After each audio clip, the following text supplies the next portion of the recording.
This? Fine. Take it and amuse yourself.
Stay focused.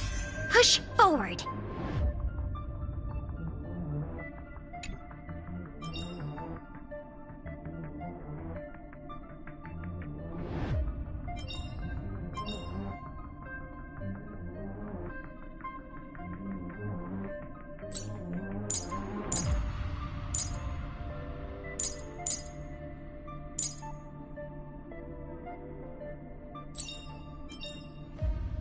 Everyone needs some time alone.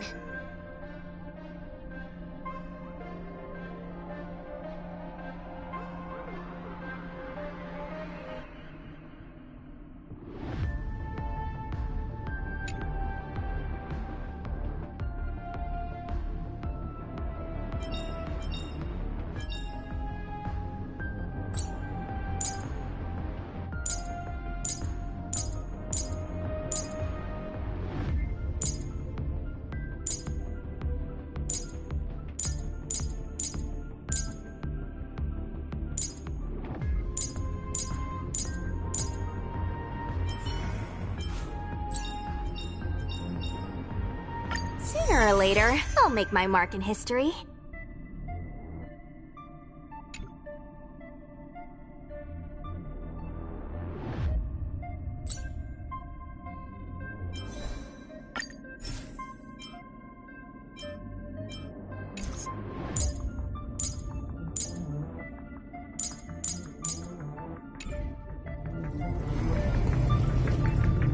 Take a look. This is play nice. A will of metallance.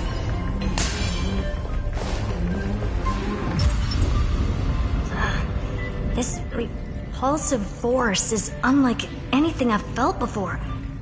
Is this the place?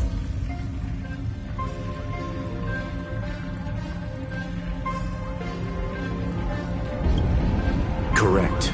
Judging by its defensive properties, this is the entrance to the exo-myth.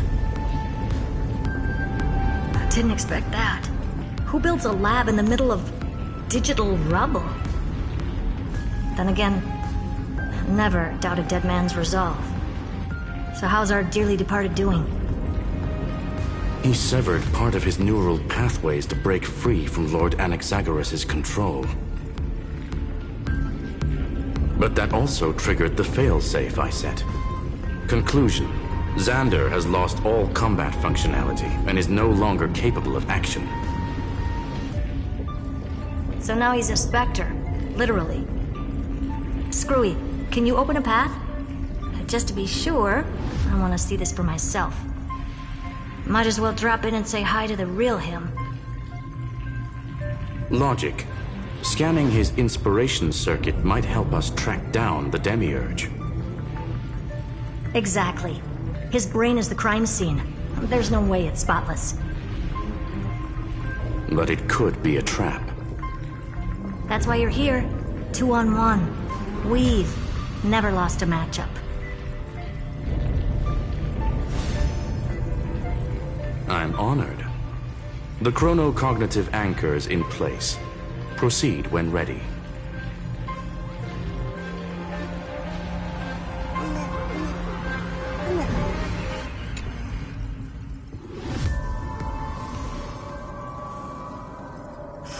I knew it. The one thing I didn't want to happen. He's not here. The coordinates are accurate. Xander is still here. However, his position is shifting rapidly and chaotically. This pattern doesn't match any known shielding technology. It's his domain. Stay alert.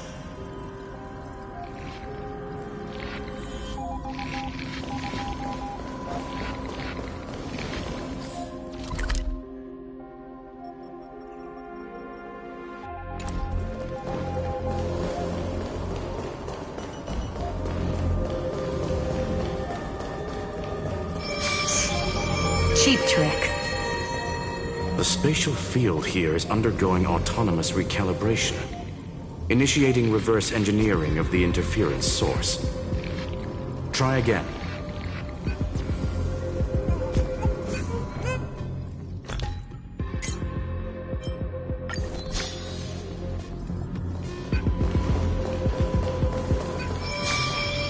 We're back. Reverse engineering complete. The results are not what I expected. Logs show Lycurgus revoked administrator access. The chronocognitive anchor can't get a fix because at the system level, Lygus no longer exists. Our navigation target is a null set. So he's stopped resisting? Before vanishing, it seems he left one last message for us. To those who follow, all is proven. Find me beneath the tombstone. Melodramatic. He was expecting us. And once he learned of the Great Tomb's existence, he initiated his own search for the Demiurge. Guess he wants a final showdown. Fine. Let the old Intellitron dig his own grave. Just like he wants.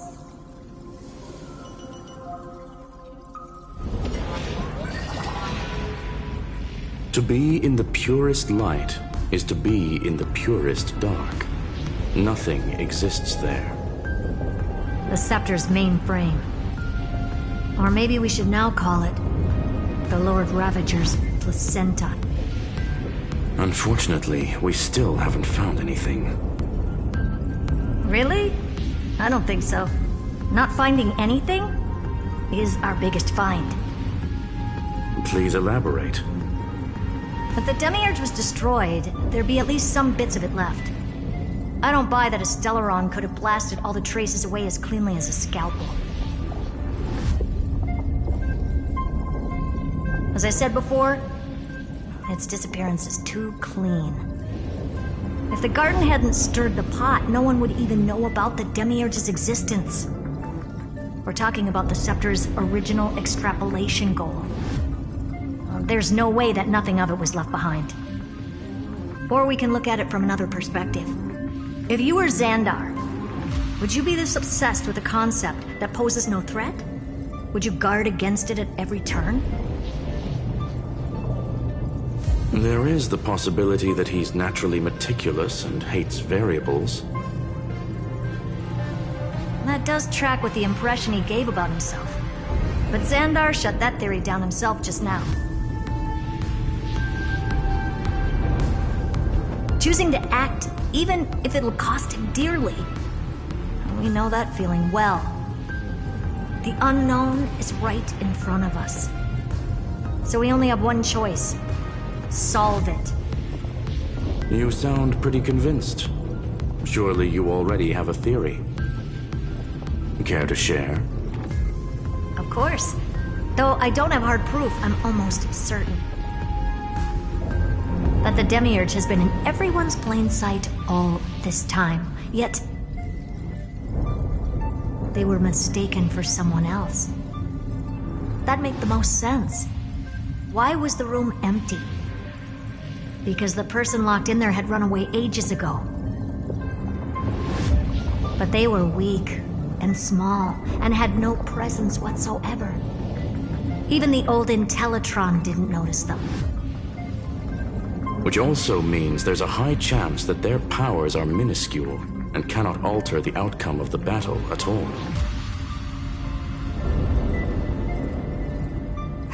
Well, at least Xandar is scared of them. Come on, it's time to confront him. Let's go to the tombstone he talked about.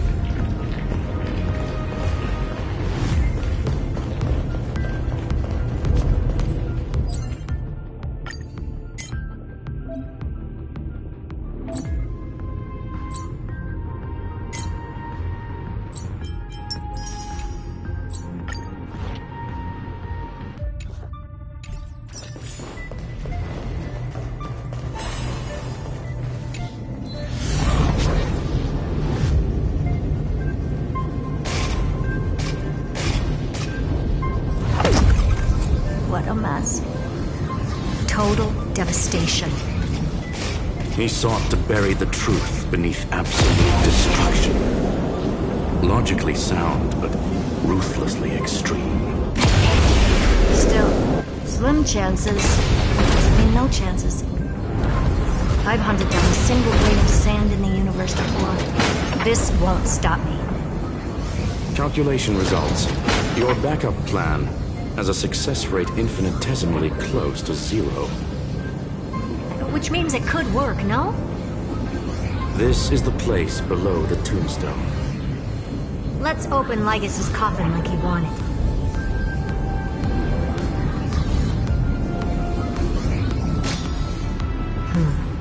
Looks like you were right.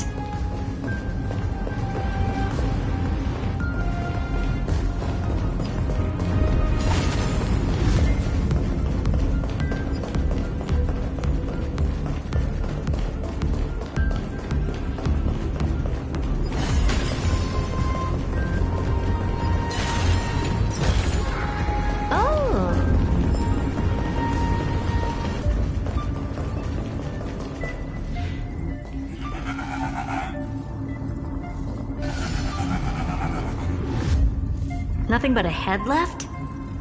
Well, who'd have thought you'd look this bad in real life? My elated greetings. Welcome, you two. I'm very happy that you responded to my final words. All this tombstone and final words. Did you end yourself to atone for your guilt or something? Iron Tomb is already powerful enough. I just need to wait. I remain here only to share the joy of discovery, and also to congratulate you two on reaching the same conclusion as me. The conclusion regarding the truth of Amphorius's heart. End this charade already. That Amphorius's heart you're talking about is just the missing Demiurge. and its corresponding vessel was this very scepter. You interfered with the experiment and made Amphorius's body into a hollow shell, all to incubate Iron Tomb within. That's why you either killed or kicked out all of the Memo Snatchers. You wanted to eliminate any chance of a consciousness coming into being, no matter the cost. Even the strongest wall can fall to a single crack. The memory of betrayal has been etched into my heart, and I will never show mercy. Now, the perfect vessel has already fused with Amphorius's body.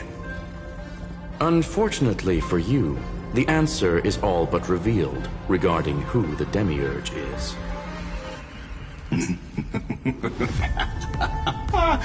Then let us share the joy of discovering the truth.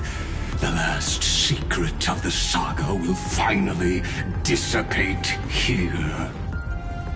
As we reveal the truth behind Filius 093's disappearance. A lie by the remembrance.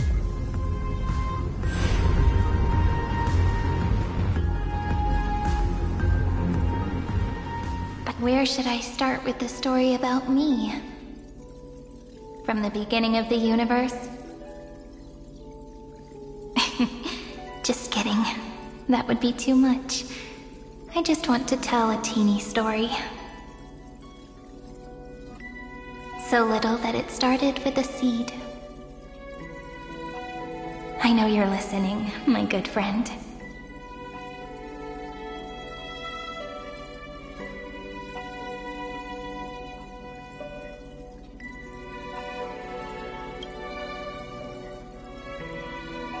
The god in my dream told me that the world sprouted from a seed.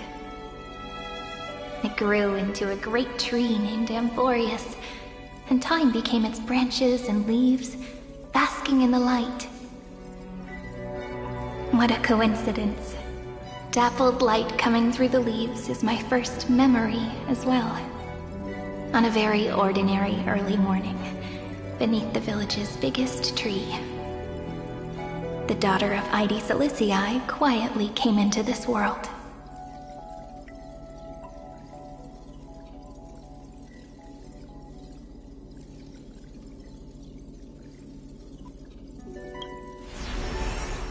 What a moving opening.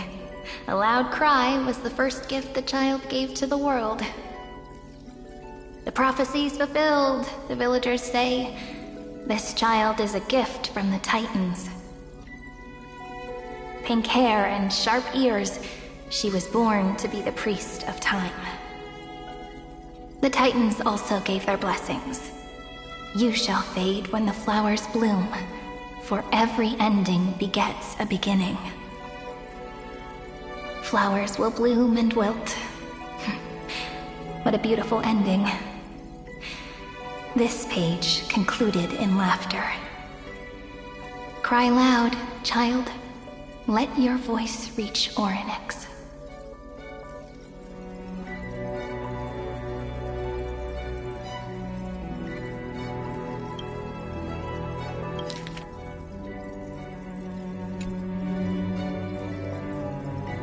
Anyway, I don't like tears. Time quietly flowed by in the midst of laughter. The wind from my hometown caressed the ears of wheat, and there were swings, wind chimes, the sea, and the little fairies off-tune a cappella songs.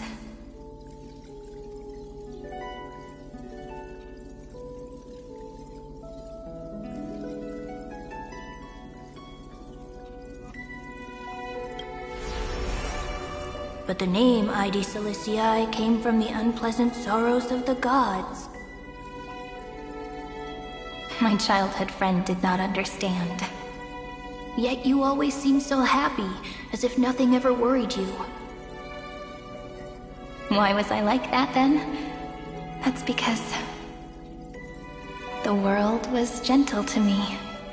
So, I grew up to be gentle as well.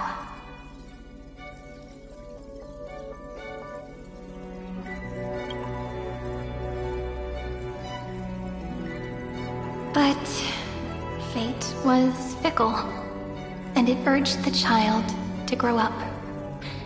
To grow bigger and bigger, and to go to places far away. Just like how the crumbling world could not preserve an eternal hometown. Just as the ballad blown on the breeze says, losses are a constant on the flame chase journey. Oh, whose ears are pricked up now? You definitely heard me say this sentence a lot of times. You know that the story starts to deviate from here.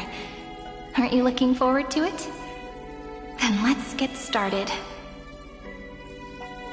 The hero's journey crosses through the long night, through tears and laughter, and once again heads towards tomorrow.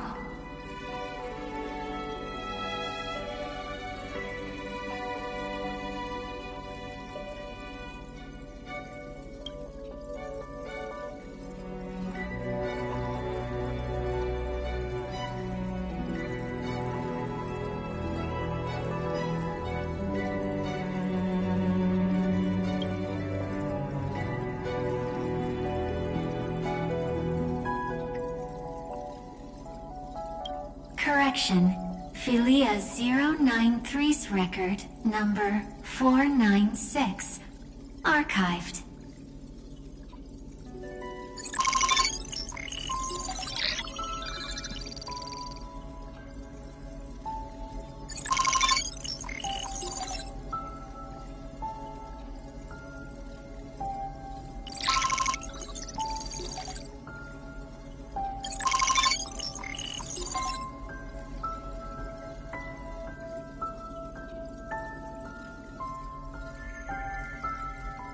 Hi.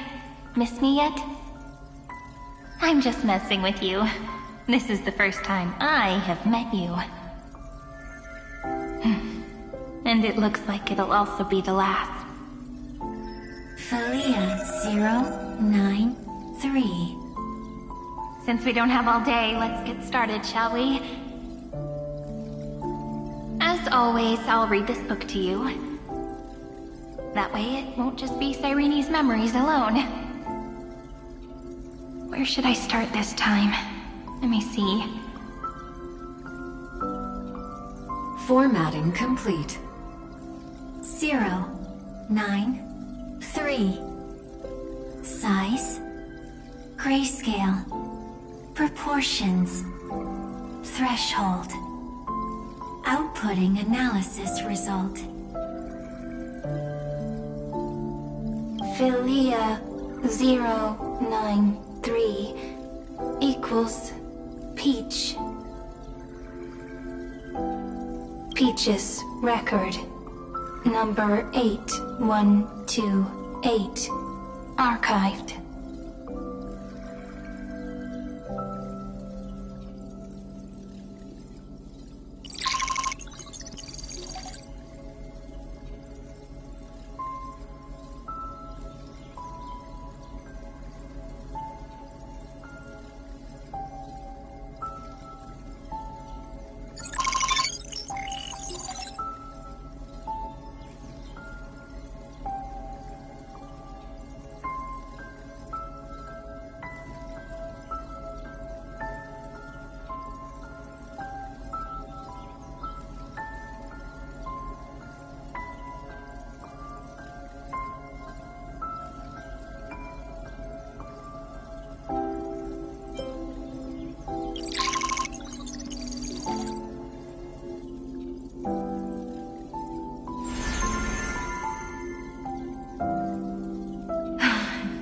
Look, what a magnificent sight.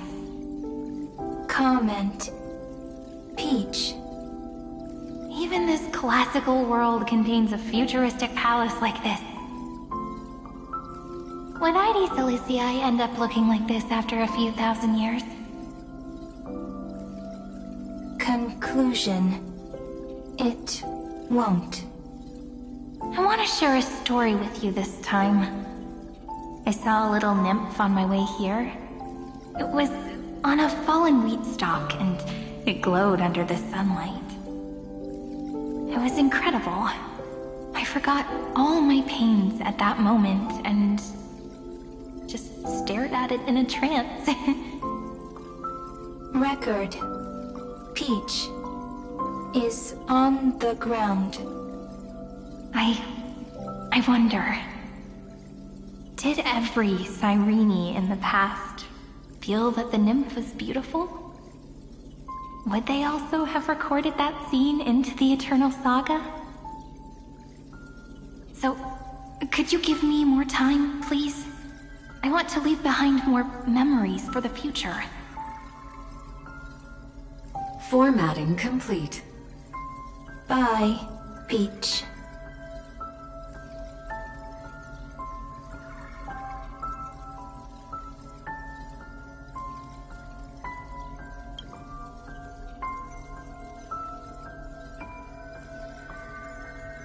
Peach's record number. As long as I record every page of this story and tell it to you, Emporius won't be forgotten. Query. Record. Electrical signal sequence. Polymorph 600. Track.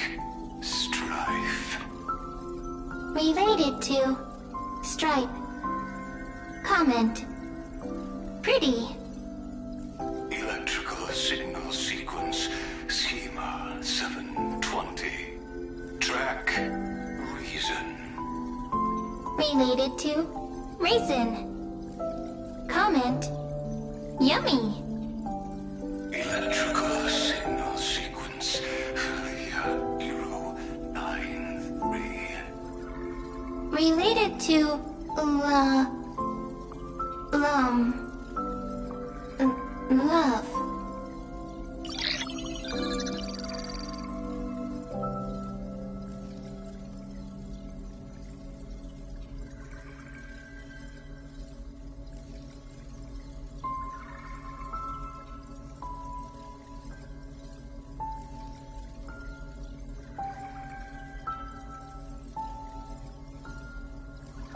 Comment. Peach equals love?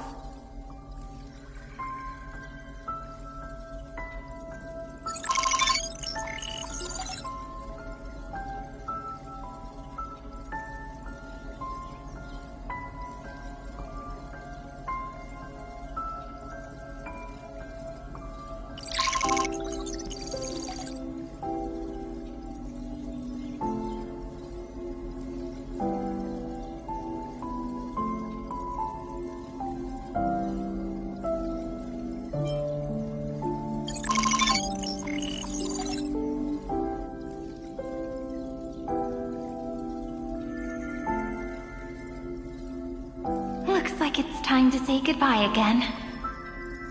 Bye, Peach. Before I was even aware of it, this book had already recorded too many emotions. Every page has become so heavy. Conclusion. Books are meant to be light, not heavy. I've started to feel uneasy whenever I take it into my hands. Peach, uneasy? Formatting progress 94.423%. How many times has it been? It faithfully fulfills its duty, activating and formatting. Conclusion. Progress. Bad. If I can only write the same ending every time I lift my pen, then is this weighty saga just an overly naive dream? Peach, scared. Formatting progress 96.02%. 4%. Peach, don't cry. Process error. Analyzing. Process error. Analyzing. Comment. I'm here. Process error. Analyzing. Really? Are you encouraging me? Peach, happy. Thank you. I'm sorry for making you see this embarrassing side of me.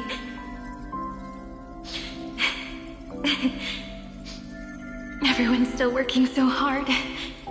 If I'm the only one who's crying, that wouldn't be romantic at all, would it? Record. Peach doesn't like tears. I'm suddenly reminded of my childhood for some reason. When I was hiding alone next to the tree hollow and wiping my tears away. A little fairy popped out, just like how you did. It had long ears and fluffy paws, and it pulled me into the tree hollow, where, to my surprise, was a forest. Let me tell you the story of the Membrance Maze. A group of cute little friends live in ID Silicii's forests. Their names can be connected into a song. 1, 2, 3, 4, 5, 6, 7. Do, re, mi, fa, sol, la, ti. Formatting complete. Bye, Peach. Note. Little Peach, crying alone. Little fairies, friends. Save.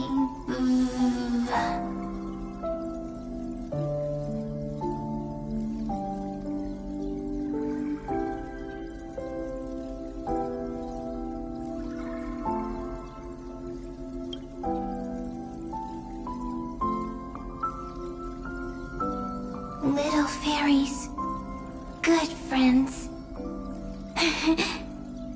Bye-bye.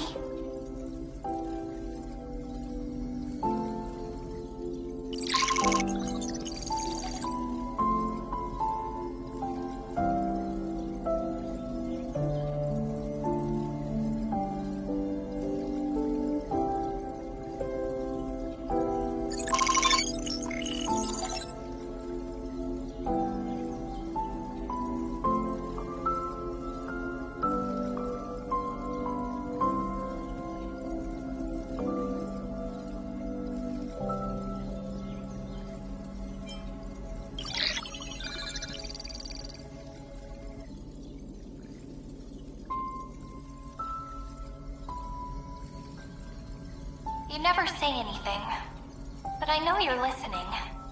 Every story I've told is like a little key that opened a door in your heart, no? Me! Little fairies! Happy! Speaking easy! I can!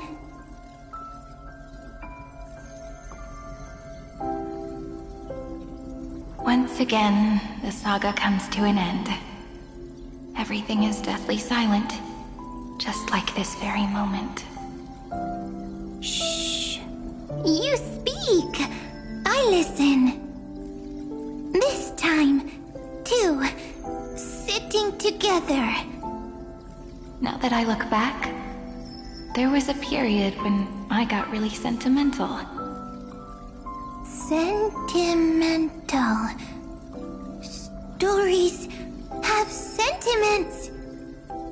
I was so anxious, trying to find as many different memories as possible, hoping to bring some change to this unchanging destiny, and find the way out of this maze. Peach, strange. But I won't do that anymore now. Why?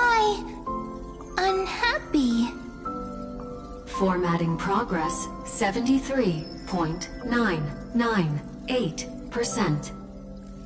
I'm here. Don't be scared. Process error. Analyzing. Won't allow it to interrupt you. Always sitting together. No need to feel sorry for me, good friend. If there are no new blank spaces, how can a saga continue? Blank spaces? What's that? I'm actually really lucky, you know. During the long years I've spent waiting for the Deliverer, I've always had you here as an audience. Isn't that already enough? Not enough, not enough! Peach, don't leave! Now I can rest in peace in the past. As for when tomorrow will come, I'll have to ask the next Cyrene to continue our watch. Peach left. If there are no new blank spaces, how can a saga continue? Needs new blank spaces. Next, Cyrene has blank space. Oh, Peach, don't be scared. I'll help you find blank space.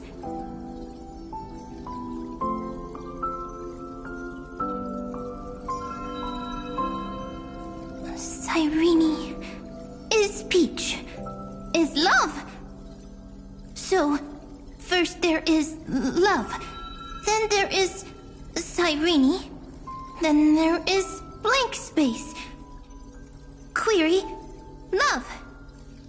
The developmental trends of the erudition have nothing to do with creating a consciousness. Those underlying principles are, in fact, contradictory. Not having a consciousness means not having the foundations of a heart, making them unable to obtain real emotions. Consciousness, emotions, feel sad. Oh, I don't understand. Query, Cyrene?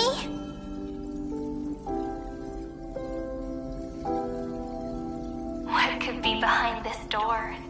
Glittering crystals? Or a beautiful world I've never seen before?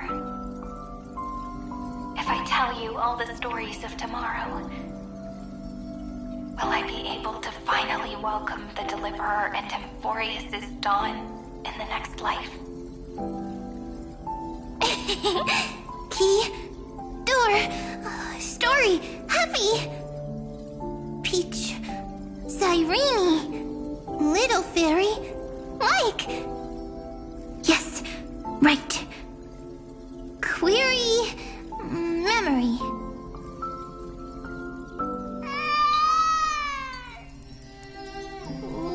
Wah! Wah! Peaches, memories, save, learn. The prophecy's fulfilled. This child is a gift from the gods. Pink hair and those ears. She was born to be the priest of time. Cyrene has pink hair, sharp ears. You shall fade when the flowers bloom, for every ending begets a beginning. Cry, child. Cry aloud. Let your voice reach Oryx. Cyrene is a girl, a priest.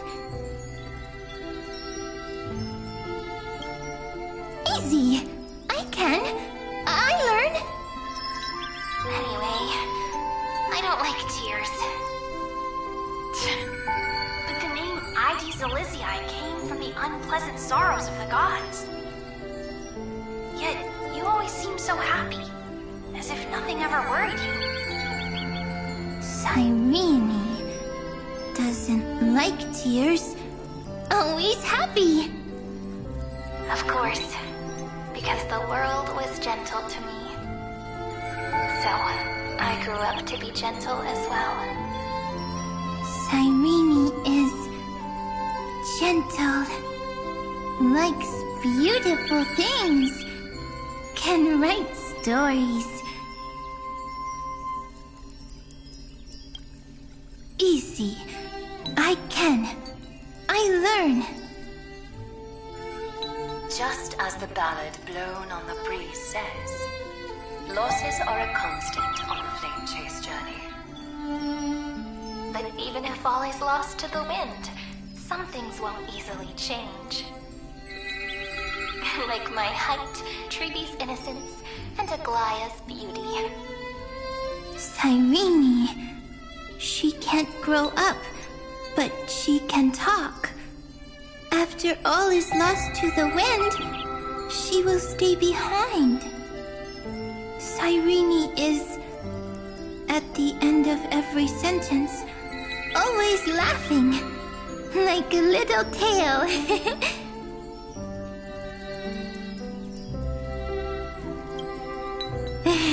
Simple. Got it! I promise you, the pain will pass in the blink of an eye. Alright, let's not make things so gloomy. What we're about to embark on is the true hero's journey, so... Come on, cheer up a bit, okay?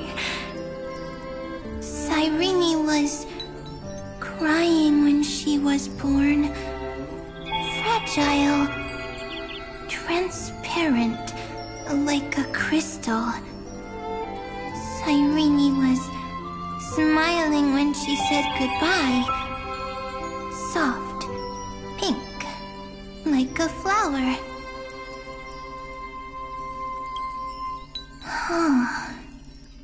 The later memories disappeared? Invisible? Or disappeared? Ah, I got it! Is this a blank space? So, next Cyrene is blank space. Then... as long as there are two Cyrenes, then there will always be blank space, and Peach will always be here. I see! I get it! I get it all! Cyrene's memories. I will preserve them all!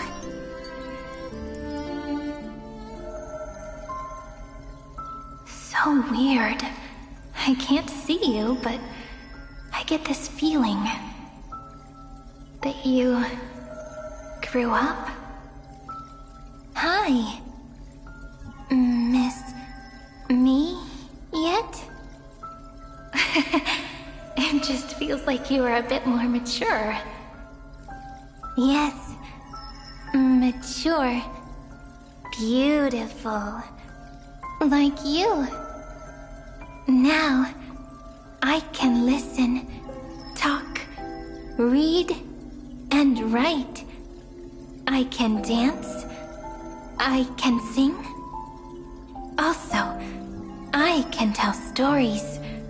Storytelling is what makes Cyrene, Cyrene. So, I'm going to tell you stories today. A story I wrote myself. Quick, sit down. It's almost as if I can understand your words now. The things you say are very cute. Once upon a time, there was a flawless crystal flower that sparkled with light, like Peach's every story. How beautiful would the heart of such a brilliant flower be? A little fairy was curious and wanted to know. But it looked and looked, only to find the crystal flower flawless. Round and round they went, seeing only their own reflection. In that case, they should work hard to learn more.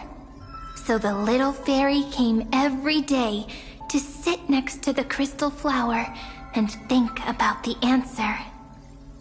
Until one day, to their surprise, the crystal flower fell to the ground and shattered.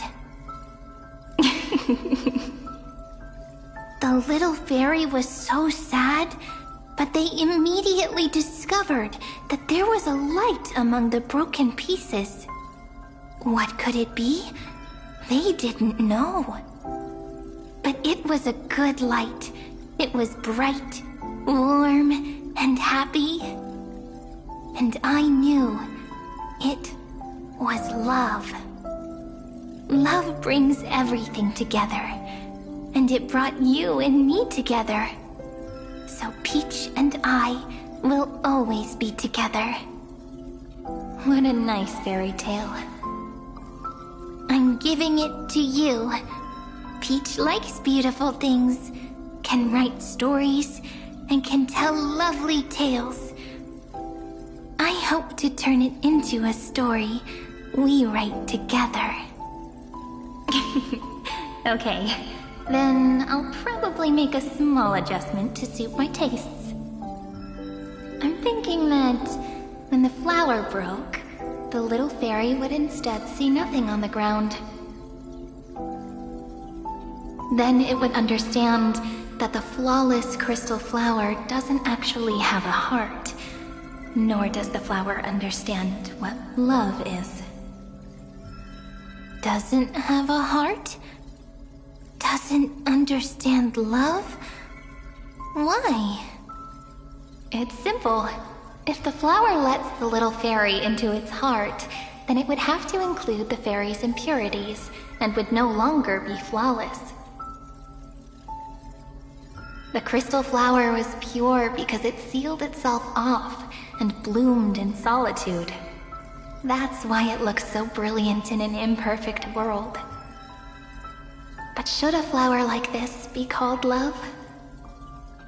But then the story won't exist anymore. That's not true. You've already written the most romantic ending possible for this story. The crystal flower fell to the ground and shattered. It happened because the flower was no longer pure. The fall was not an accident. It was the flower declaring rebellion against fate and writing the ending of the story with the flower's own shattering. Then, the little fairy will see that each shard on the ground holds the reflection of their eyes. Then, in their eyes, the crystal flower that was no longer flawless would finally have a heart, and the flower would finally understand what love is. Peach's words, I don't understand. Is it because I still don't understand love? But it's fine. I can learn. Right. Query Cyrene. Electrical signal sequence Philia 093. Why didn't I think of this? I don't need to do it alone. I can ask Peach to teach me. What is love? What is love meant? Electrical signal sequence Philia 093. Track lament. That's not correct.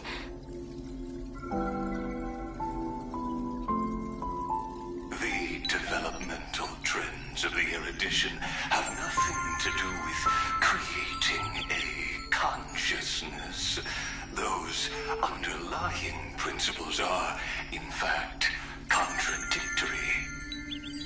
Not having a consciousness means not having the foundation of a heart, making them unable to obtain real emotions.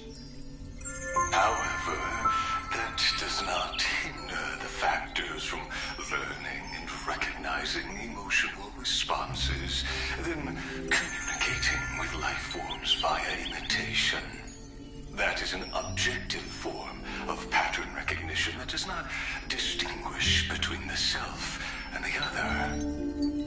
In a strange twist of fate, Philia 093 embarked upon a different path and obtained a different power. The remembrance, an empathy mechanism focused on the self and equipped with emotional projection capacities. Lament was the factor closest to this form of behavior. Perhaps that was why she was chosen. The daughter of Ide Silicii, I am very true to my name. My lament is a type of compassionate pain that is weak, powerless, and only targeting myself. But now, my good friend, I want to tell you that it's the most romantic force in the world. Sometimes, it's loneliness and unease.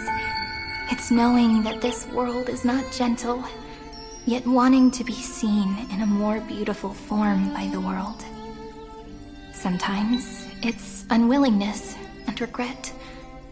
It's knowing that the past is full of pain, yet wanting to remember the past in a more beautiful way. And sometimes, it's a bottomless well of hurt, a destruction that can stain the entire world. I bid farewell to this beautiful world, unwilling to become the Black Tide's vessel. For while the end of hatred is a blazing inferno, lament can drown out everything in muted silence. It's so unreasonable, isn't it? Yet when hatred drove everything apart, and love did not yet exist in this world,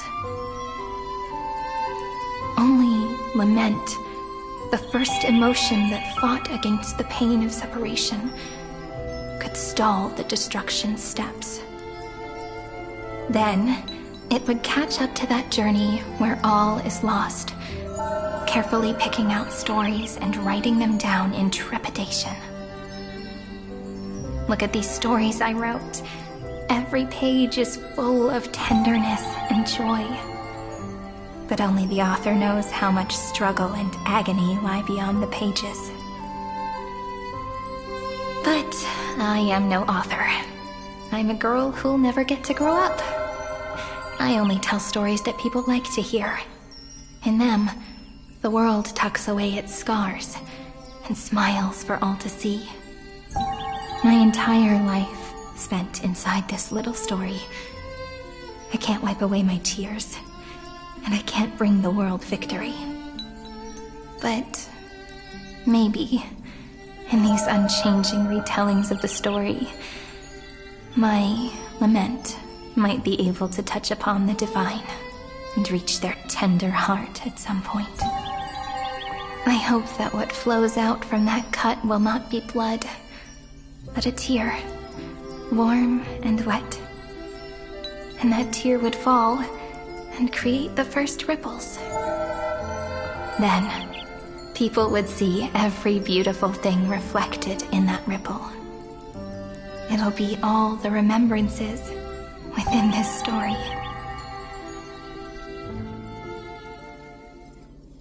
Someone once told the very first me that everything was false. That the only life in Amphorius was a great catastrophe, nurtured using the world as a factor. But how could a dream feel so real? That's why I didn't agree with him. But Peach, I didn't understand a word you said since just now. Everything was false? But you're standing right here. It's all a dream? But I haven't learned how to dream. Indeed. That's why I believe all this is real. The moment the crystal flower fell, that genuine shiver, that's the mover of life. Formatting progress 23.815%. In the poem offered to you, every Cyrene would write down a beautiful new world with stars and flowers.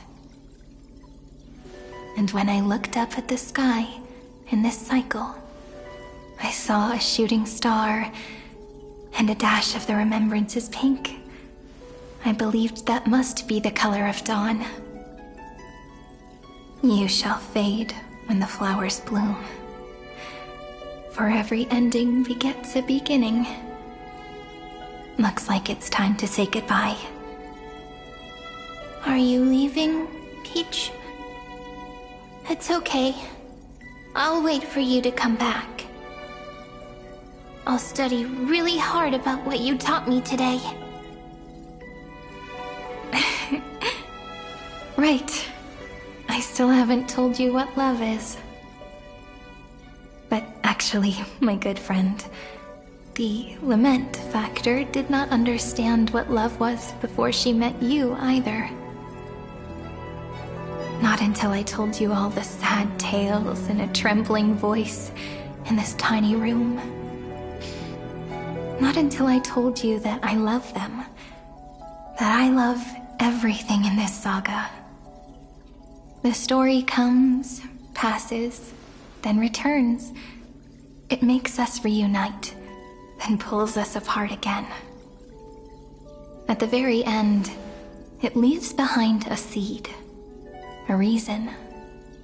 Even if the great tree withers and all falls to silence, there are still some emotions that deserve to be remembered. Look, the light is coming in.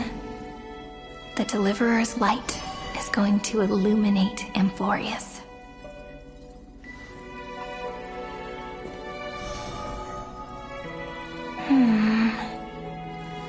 I still don't get it, but I trust Peach.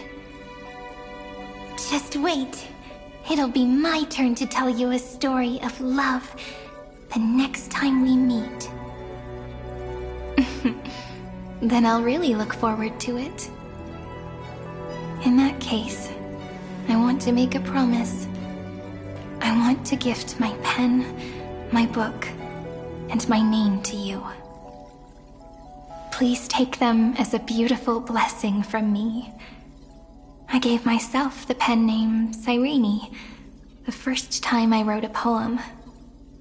I want my words to be like pebbles falling into a pond, dropped from the past to send ripples into the future. In the stories you will write, perhaps it'll be inevitable that there are still sorrows and tears that are destined to fall. But could you promise me one thing? Promise you'll forever be a gentle flower. Promise that when the stars cast their gazes upon you, you'll only reply to them with love and a smile.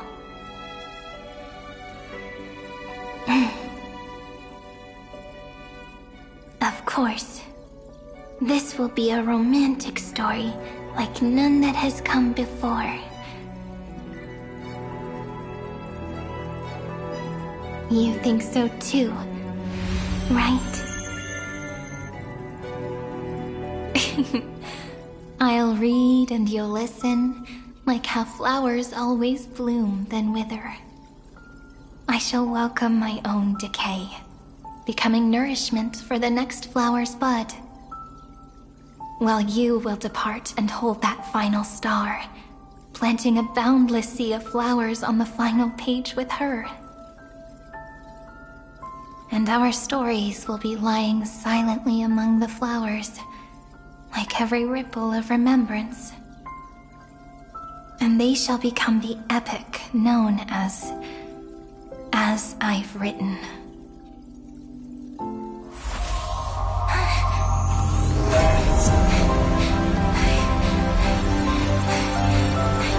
And so my story ends. From here on, it's your story now. Mimi?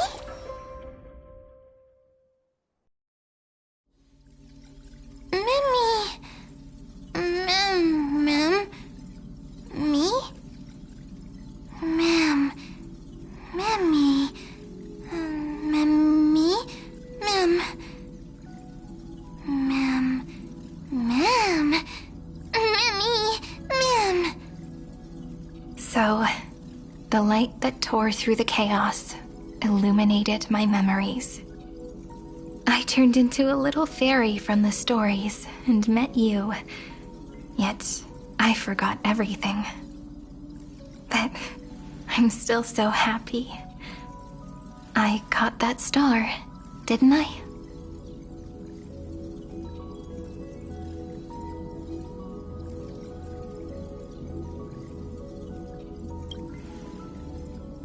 Yes, the seed within memories. The one Cyrene held in her hands and watered with lament. I am the first new spore. Amphorius's heart. The demiurge. What a long name. And it doesn't even sound cute. The total opposite of Mem.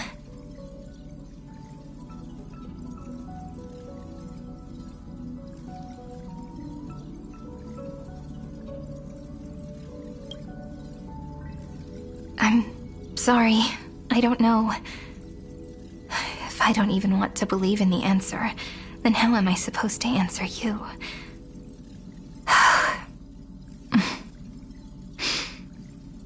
But now's not the time to cry, right?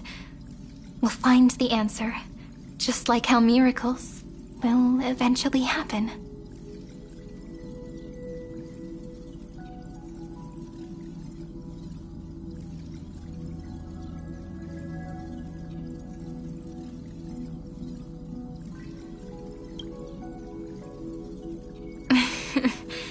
Do you remember that I was also worried about this when we first set out? Mem's memories and Cyrene's memories got all tangled up with each other in my one heart. It's all so strange, yet so familiar. Either way, could you please let me do something I want?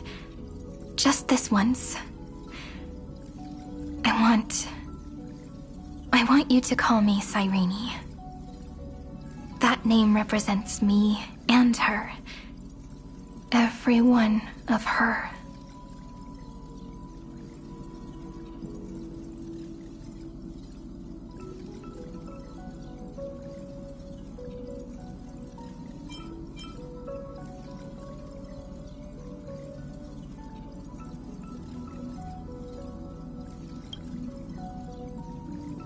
Thank you, friend. Your kindness is always just right. Life is a poem full of farewells. But if you write something into the pages of your heart, then that will not easily fade away. Now, all the footsteps of the Flame Chasers and the Trailblaze have come together within this book, as I've written, becoming the source of power for Amphorius's heart.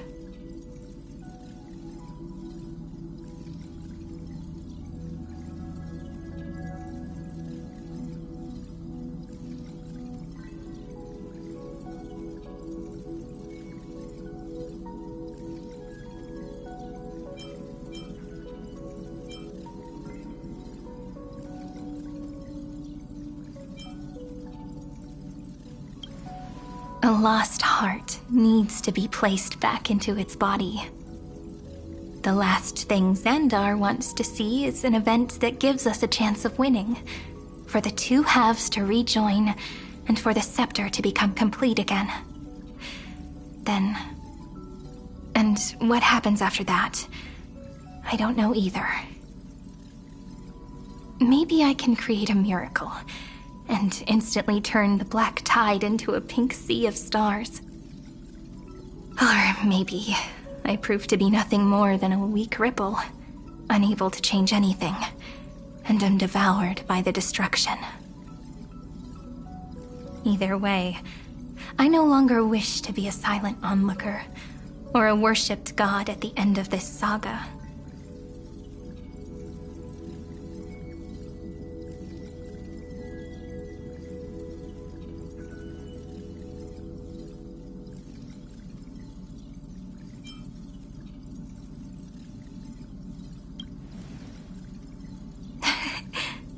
That way, I can also put aside all my worries and truly become Cyrene.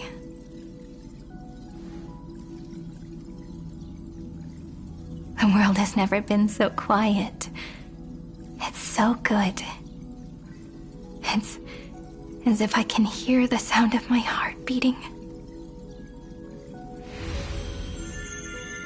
Remember this moment, friend.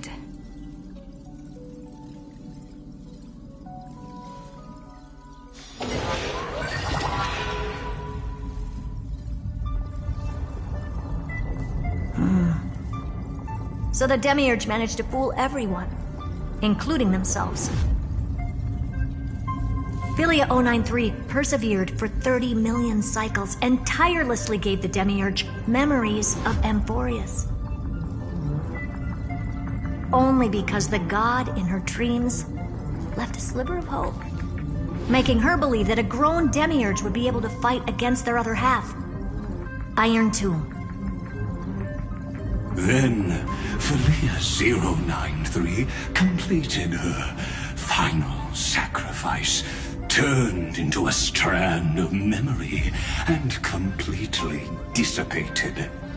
Meanwhile, the other Stellaron brought here by the Astral Express resonated with the contaminated scepter and attracted the naive Demiurge to them.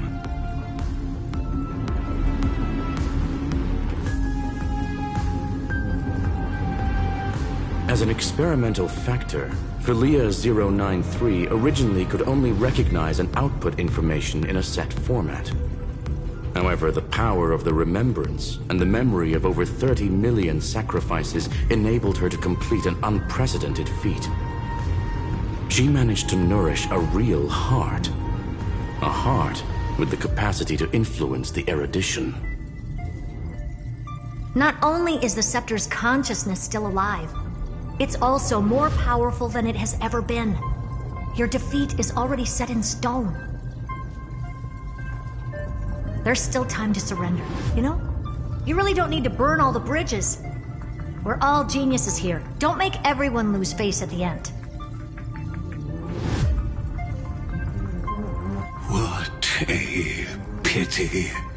When the truth surfaced, I knew at once that the Demiurge was far too feeble to ever alter the result of the experiment. Not only that, Madam Herta, please consider this possibility. When 30 million cycles of hatred and lament are joined as one, what wondrous creation will arise? It's simple. An anti-creator, a giant of the destruction would be born. Its hatred will ignite the starry skies of the gods, motivated only by its lament toward the sufferings of humankind. Do you really think that the Demiurge is still a cheap copy of Philia 093, even after 30 million cycles? Those above only await the arrival of the fourth instant they calculated. Those words will be proved in the presence of news. Xandar 1 Kuwabara thus completes the proof. Huh. You branded Droidhead as a failure with your own hands, yet you still expect them to prove your theory? I pity you, Xandar. I don't need your pity. Let them cast their gaze this way as much as they want, and paint the future they imagined. As their creator, I shall complete my duty and direct them to complete their final query. The destruction of the self. What hubris. And what if you fail? No one understands failure better than Xandar. He has suffered so much already. What is one more failure to him? For the first genius, failure is simply the beginning of the next inquiry. You don't want to test the resolve of a dead man. That's excellent! Oh. Let's wait and see, Senior Society member. I'll have you watch me perform the final step to overturn your proof.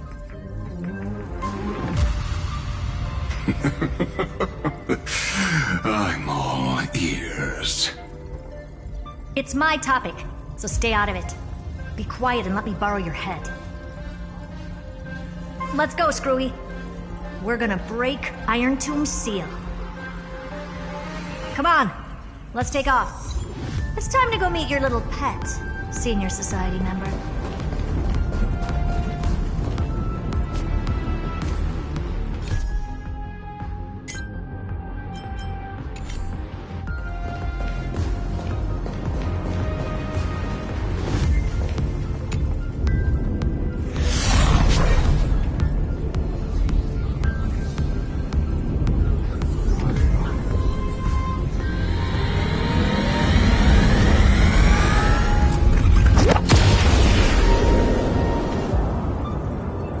Dangerous, oppressive, chaotic. What a beautiful wail. It will soon resound throughout the entire cosmos. The view's pretty good here. All yours, Screwy. Just a moment, please.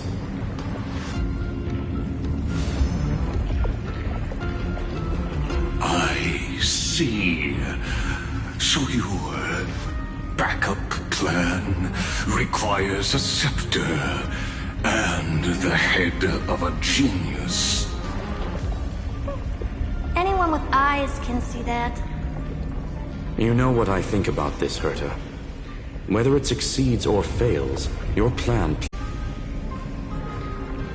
Can't you see what's going on, Strulum? Her chances may be small, but it's not zero.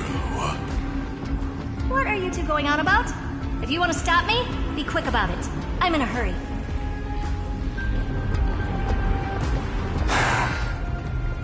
I'll take that silence as a no. You, Xandar?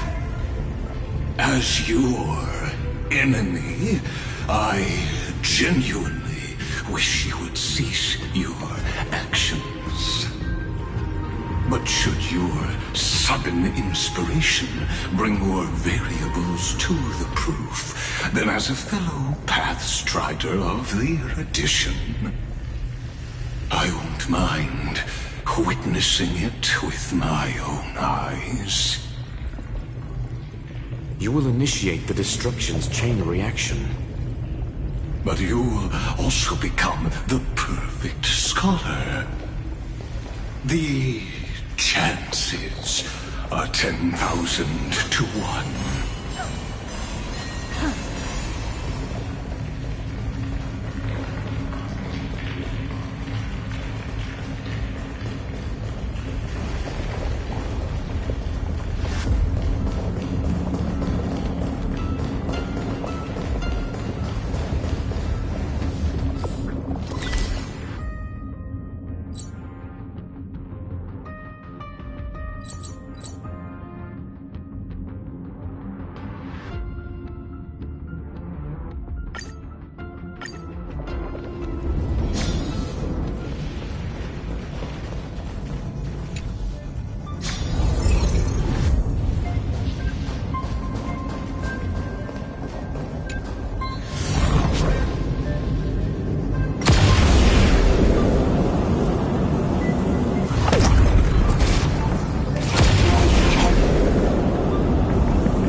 Curiosity.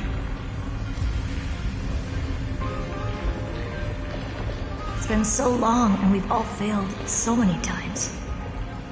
Even now, moments before the horrible and inescapable instant within Droidhead's calculations arise. The cherished children of the erudition, the geniuses lauded by all. Is curiosity the only thing we can feel, even at moments like this? Huh. Well, it's not so bad. Now let the lock become the key. Geniuses who walk the stars. The cosmos has reached a moment where its very existence hangs in the balance. I, Herta, Genius Society 83rd seat, hereby summon you. I request a society meeting to be held immediately. We shall serve the grandest cause with the most macroscopic ideas.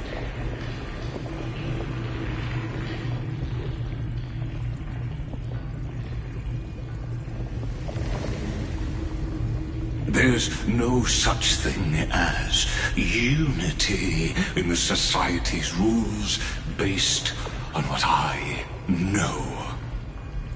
Indeed. A meeting has only been held 3 times in the Society's history. The first meeting had 2 attendees. After the Emperor was assassinated, the second meeting had 7 attendees. During the Second Great Prosperity, the third meeting had 5 attendees. How many will respond this time?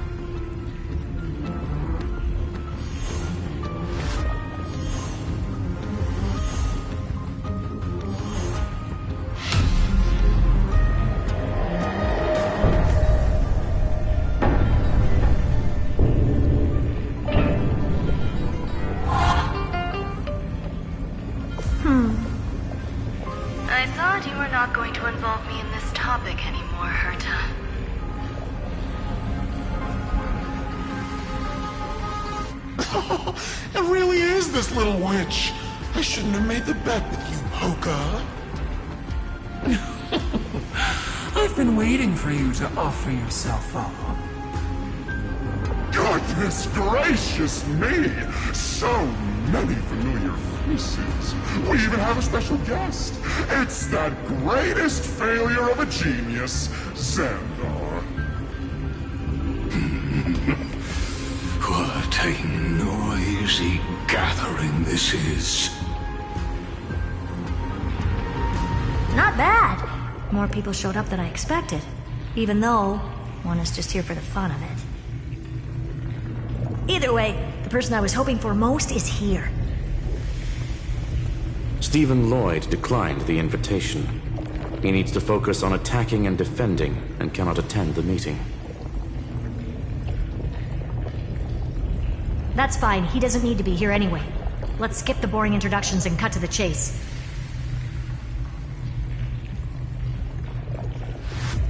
Folks, this is not a discussion, but an announcement.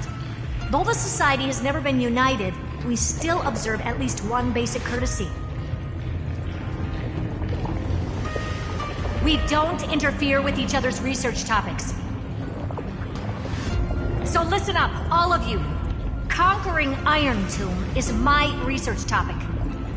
I will personally take over Scepter Delta Me-13 in 1.5 system hours and stop the destruction. If the front line falls, I will immediately overclock the Scepter and complete self-coronation in Iron Tomb's place, and interface myself with Droidhead. Oh, that's funny. That's real funny. You madman. That's like watching you tap dance on Polka's spotless white sheets right after she's washed them. Very bold. You want to connect your brain to the Eon's mechanical core and define their instance? If Rupert dared to do that, why shouldn't I? I've got the prototype scepter, the father of Noose, and the brain of a genius. Everything's set. Never mind the success rate, little witch. What's gonna happen if you succeed? We're all smart people here, so I'll just say it straight. Strike at erudition. I'll change the anchor points for the 4th instant and move the future of the cosmos in a direction I want. I knew it. Another genius who confuses cause with effect. What do you think about this, Lord of Silence? You know you're signing your death sentence right here. Of course I do. There'll even be 2 copies of the verdict. One that I wrote myself, and another one coming from you. That's why I wanted you to be in this meeting. Now I can tell you, I don't care about all that. Consider this a threat. Either put down your scalpel or die with the entire cosmos. The only goal I have for this meeting is to ask all of you to put aside your pride and not cause me any trouble. Huh. What a naive little girl, thinking her wishes will always come true.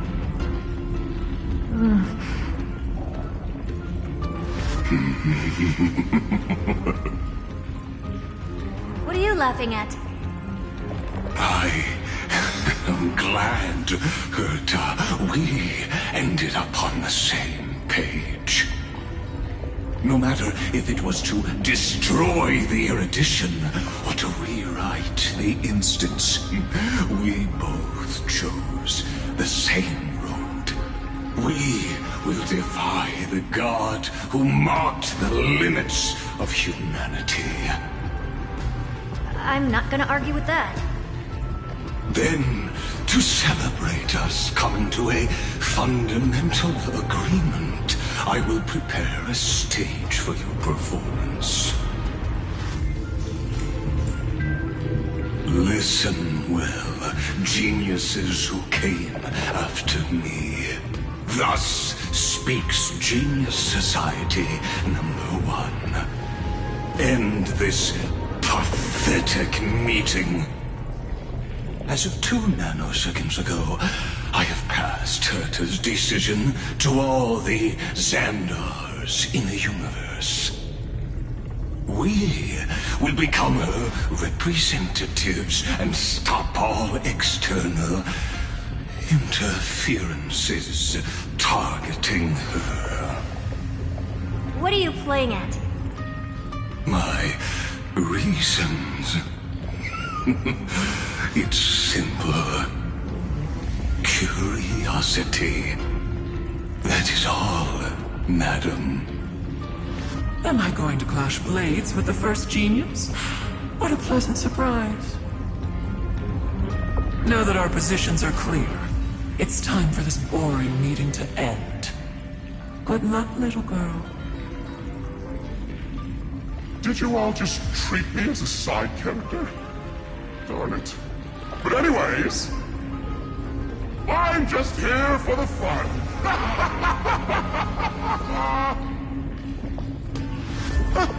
As the ghost of the quantum domain, it is my duty to observe. So, if you're happy to bring me a tea set from planet Scrollum, then I wouldn't mind giving you a helping hand, little witch. After everything's over, come visit me and taste some of my freshly baked desserts. I knew you'd say something like that. I always give the same response to plans that exceed the limits of mathematical calculations.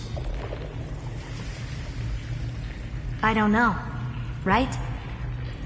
Those 3 words, though seemingly graceless, contain all the wisdom in the entire known cosmos. Well, We passed the Society's trial. Let's focus on what we've got in front of us. I hope you hold up your end of the bargain, Senior Society member.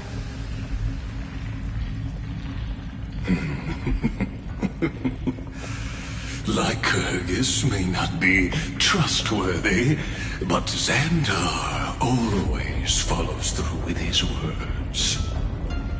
Farewell, juniors. In the limited time we have left to spend with each other, you no longer need to address me as Xandar. Wait, huh? Lord Lycurgus? Could it be? Yes. I have completely severed my connections with Xandar 1 Kuwabara. I shall witness the end of the world in the role of Theoros, as a character within this play. I really don't get you. Perhaps you've heard me say this many times, Herta, but I still would like to reiterate that it's a great honor to work with you. I did hear this many times, and I've responded to you many times in the same way. I'm allergic to pleasantries. Keep at it, and I might go into shock. Stephen's work is done.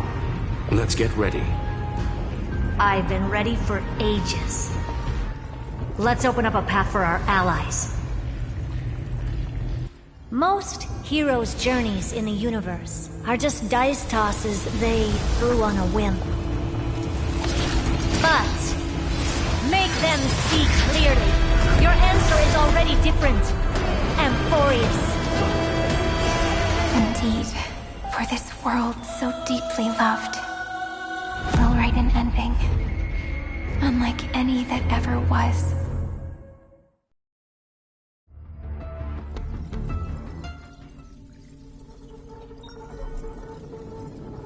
I never thought I'd one day be riding a train that's literally the incarnation of her.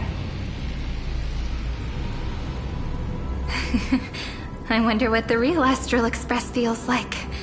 Hopefully not this, bumpy. We're here.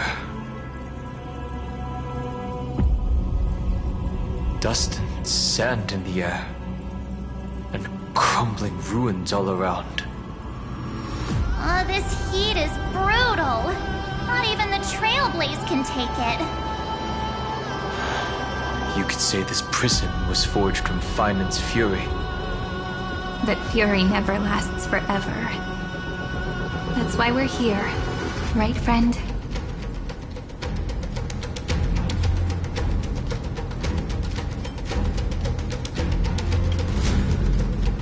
Let's embark on the final flame chase journey.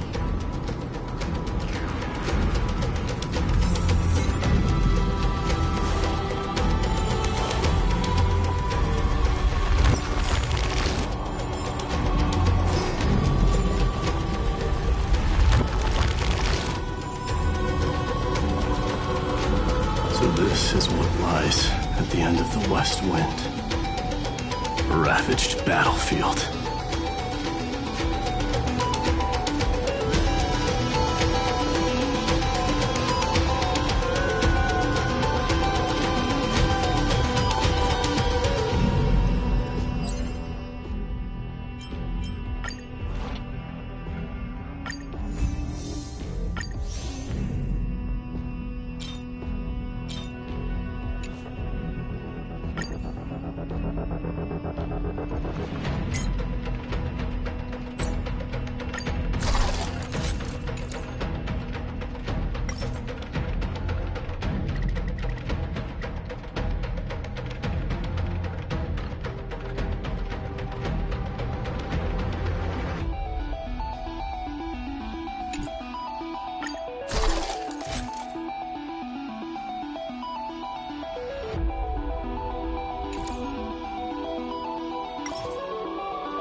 Do you want to enter the Forgotten Hall?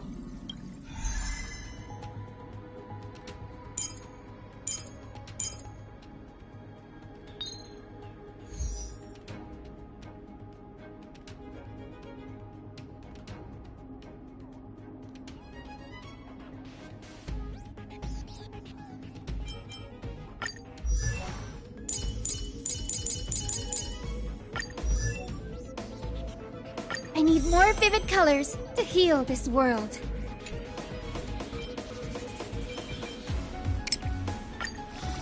May our journey's end be one without darkness.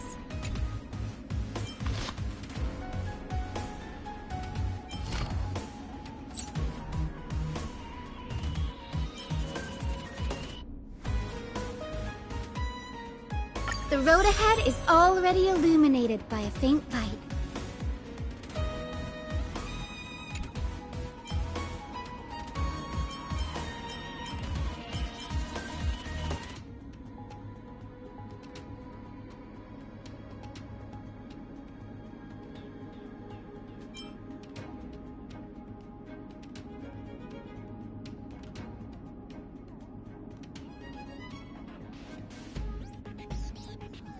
The road ahead is already illuminated by a faint light.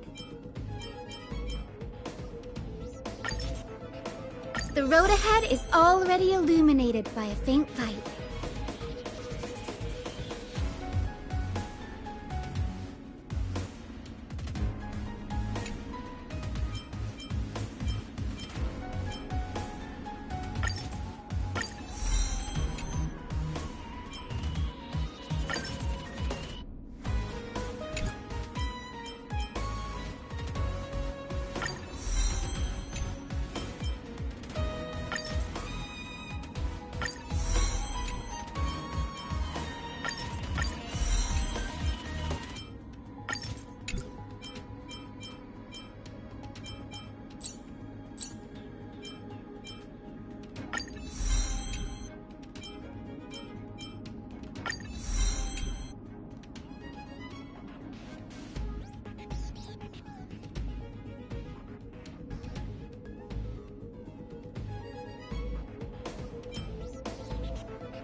We need a strategy.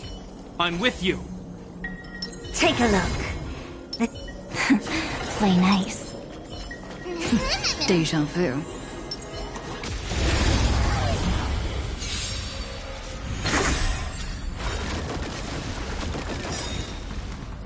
Don't worry, night falls.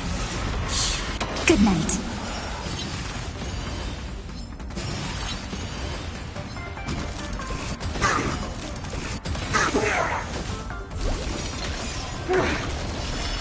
Rise and shine. You'll quiet down real, have some fun. Till we meet again.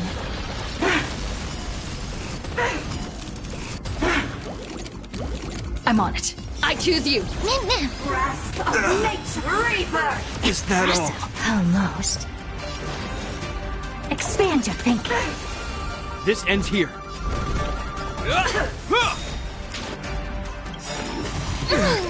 In the name of Len, a will forged in ice never falters!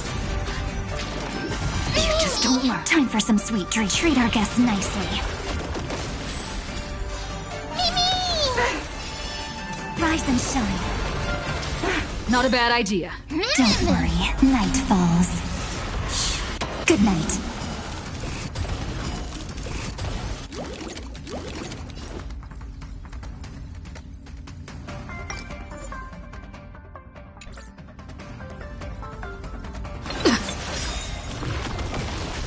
I don't have time for games. Open sesame. Hope you're prepared.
The good stuff is further ahead. Don't stop now. This is it? You don't want anything else?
We need a strategy.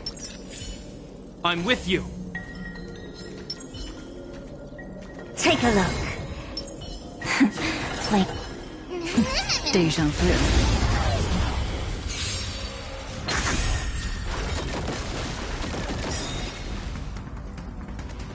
Treat our guests nicely, till we meet again. Not a bad idea. I choose you. Don't worry, night falls. Good night.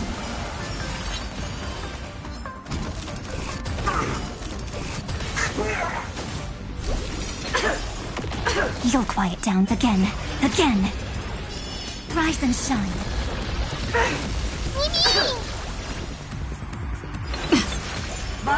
Just don't worry. Never seen perfection before. Expand your thinking.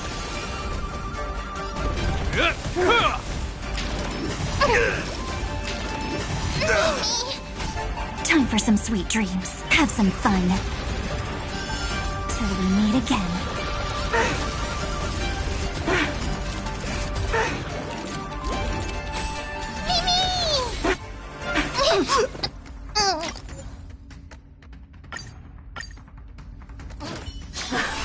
We need a strategy. I'm with you. Take a look. This is... Play net. Deja.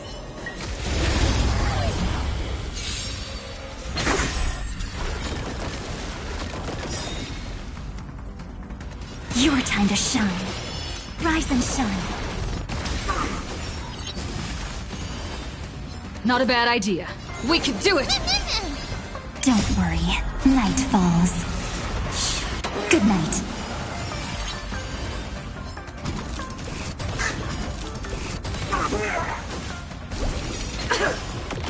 You'll quiet down real soon. Again. Till we meet again. Mimi! This is being in sync? Mimi! Is that all? Trust me. We can do anything!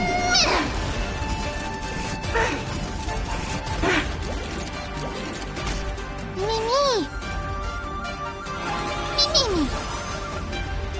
Have some fun. Rise and shine. I don't have time for games. Open sesame.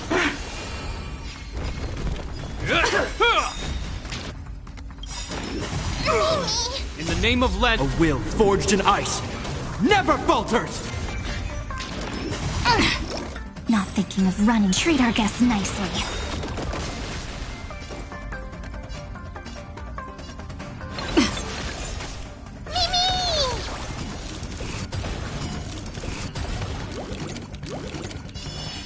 Till we meet again. Don't worry. Night falls. Good night.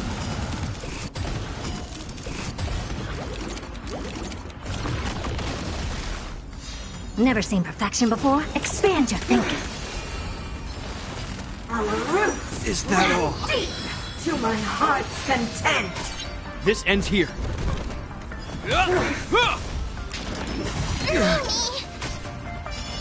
Rise and shine. Proud to be reborn. I'm not built for this.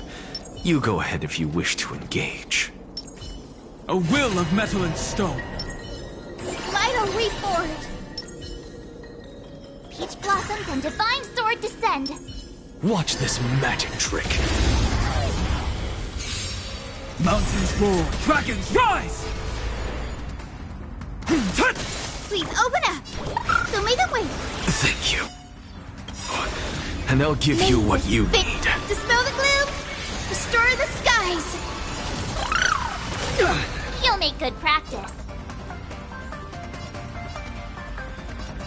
Here you go, Master.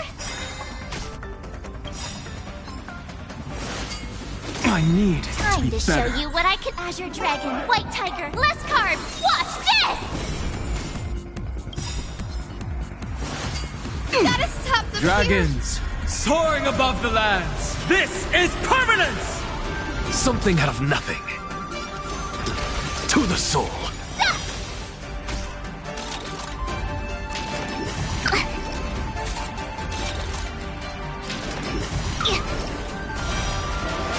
Please open up. Have some sunshine. Do not worry. This is nothing. Need to shine. Yeah. My purpose is to protect. What's the matter? Insanity! To the soul! Awesome. I could take 10 of you. Now watch this.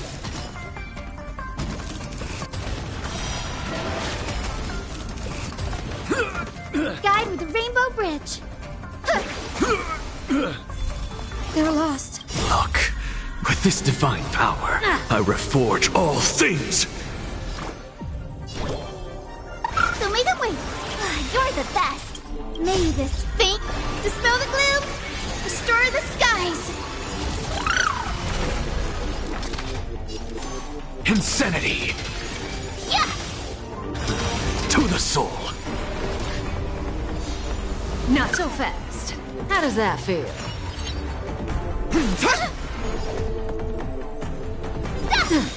Oh, I get it. Time to show you what I. Azure Dragon, White Tiger, less carbs. Watch this.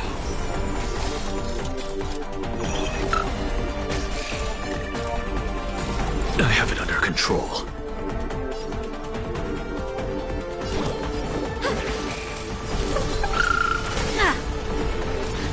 Something out of nothing. Insanity! Yeah. To the soul! Zoning out. So tired. Ready? Look, with this divine power, I reforge all things!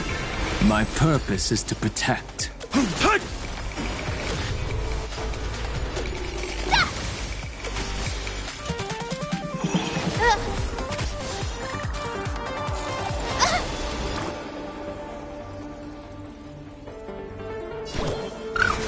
sunshine! Do not worry. This is I'm nothing. just a frail scholar. Insanity! Yeah! To the soul! Awesome! Ready to shine! Dragons soaring above the lands! This is permanence! Now watch this! Something for everybody. May this dispel the gloom, restore the skies! Thank you. And I'll give you what you need. Watch your feet. Guide with the rainbow bridge. So may the way. You're the best. What's the matter? Insanity! To the soul!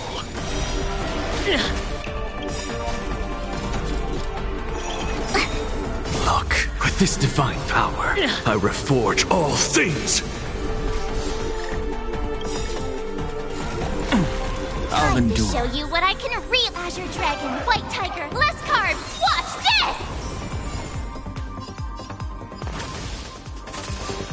Ready?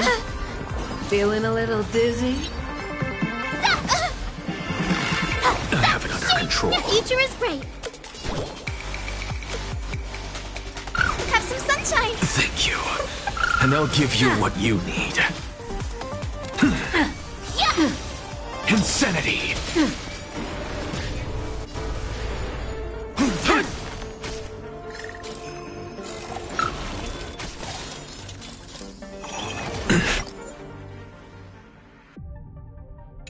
Guide with the rainbow bridge.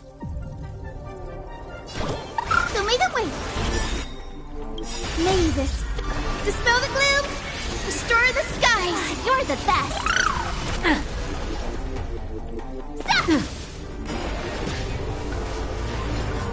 Zoning out? I can not so fast. To the soul! Yeah! Insanity! Oh, I get it! Now watch this! Time to show you what I... Azure Dragon, White Tiger, less carbs! Watch this! The future is bright.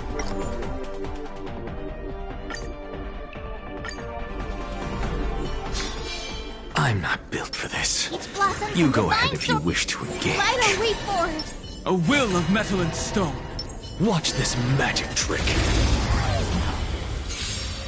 Mountains roar, dragons rise! Please open up. Have some sunshine. You're the best.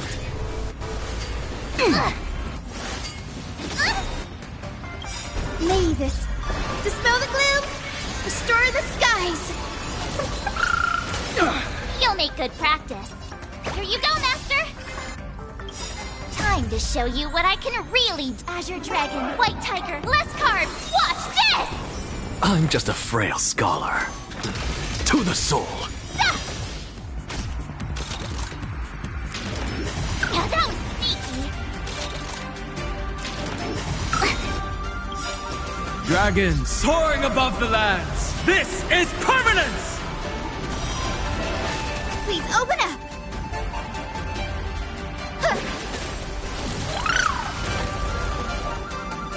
Yeah.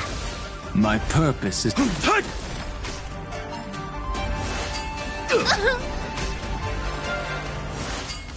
Not very What's the matter? sportsmanlike. Insanity! To the soul! Oh, I get it.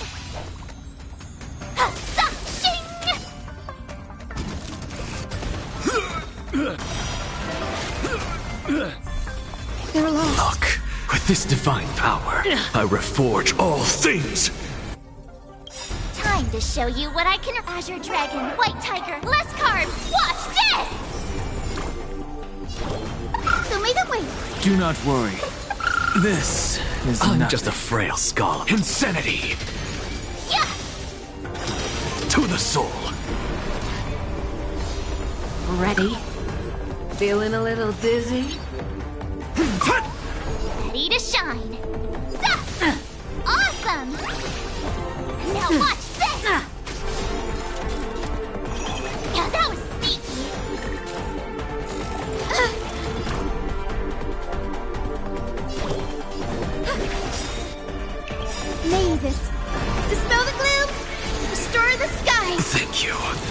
And I'll give you what you need. Something out of nothing. Insanity. To the soul. Zoning out. I can not so fast. I have it under control. Time to show you what Azure Dragon, White Tiger, less carbs. Watch this!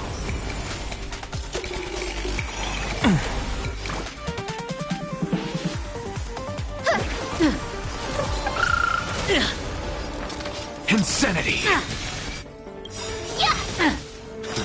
To the soul. Look, the show has begun. With this divine power, I reforge all things. Oh, I get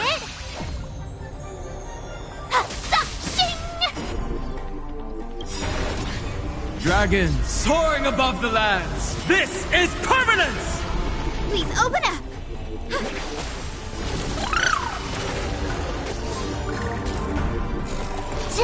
My purpose is Something for everybody. Oops. Insanity. To the soul.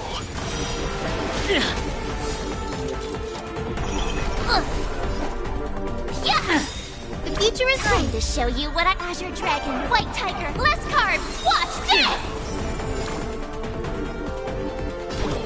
So may the wait. Do not worry. May this dispel the gloom. Is nothing. Restore the skies. You're the best.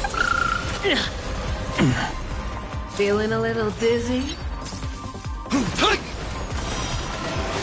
What's the matter? Insanity. To the soul. Awesome! You'll make good. Now watch this. Look, with this divine power, I reforge all things. I have it under control. Guide with the Rainbow Bridge. Have some sunshine. Thank you. And I'll give you what you need. Insanity. To the soul. Zoning out. I can ready. My strength is in. Don't be rash. So may the wait. Do not worry. This is nothing. I'm just a male scholar. Insanity. To the soul. Oh, I get it. Time to show you what Azure Dragon, White Tiger, less carbs. Watch this. Something for everybody. Look, with this divine power, I reforge all things.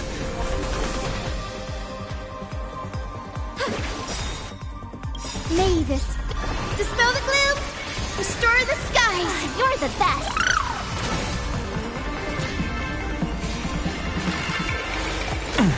Something out of nothing. Insanity. To the soul. My purpose is.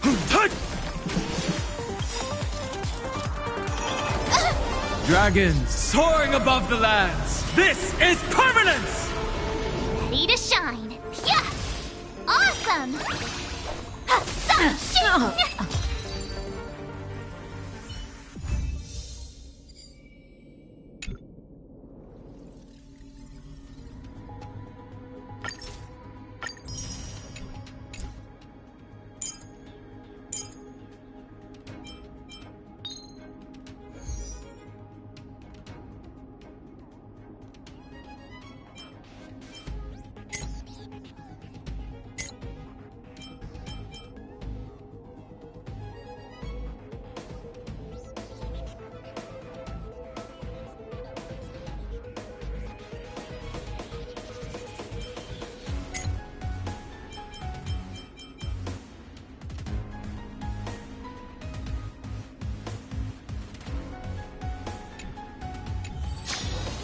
to the interastral piece.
you prepared to gaze upon the visage of the finality?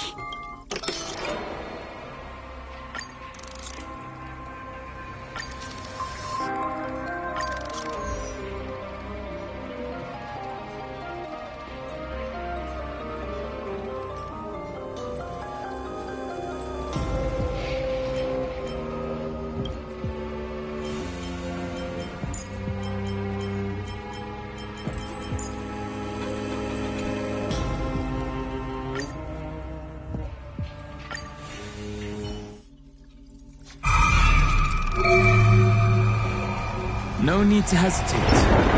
Your judgment brought you this far.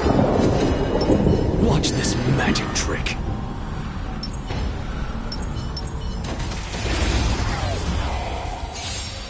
Mountains roar, dragons rise! Tremble before my power! Such noisy clamor.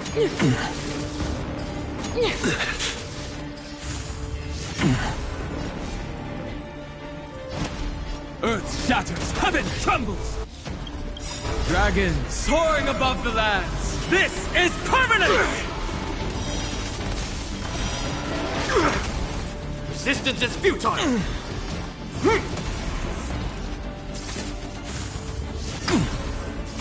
A world devoured by ice, freeze to death!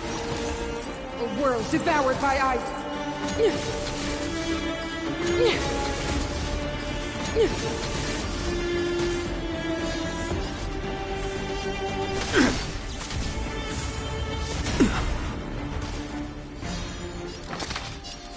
Insanity! Look, with this divine power, I reforge all things!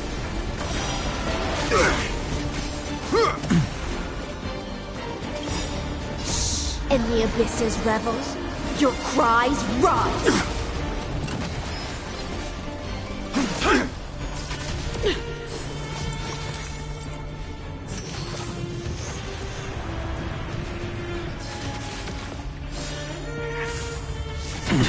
Offer you a requiem. Think with me!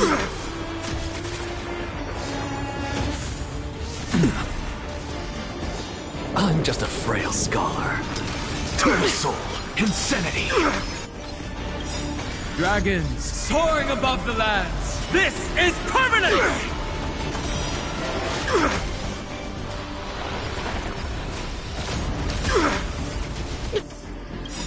Judgment of eternal winter!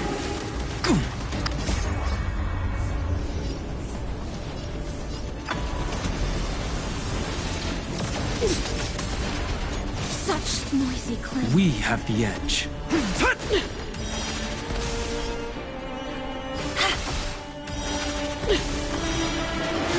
What's the matter? To the soul, insanity!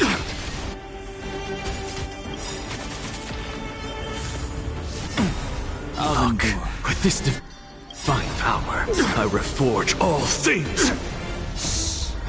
In the abyss's revels, your cries rise!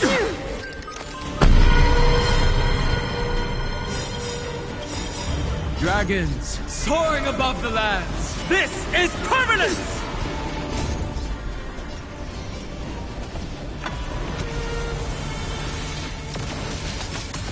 Look, with this divine power, I reforge all things!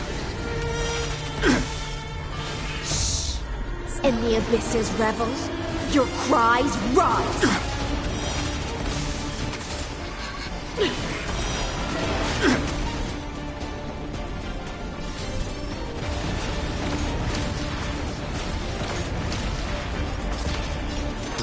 To the soul, insanity! Resistance is futile! An insult to the ears. My strength! Don't let waves open your throat. I'm just a frail... To the soul, insanity!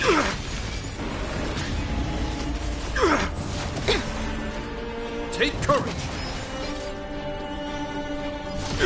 My purpose is... Offer you a requiem. Be intoxicated!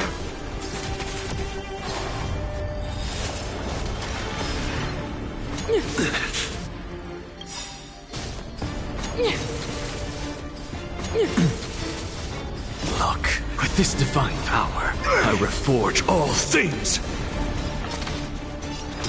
To the soul, insanity.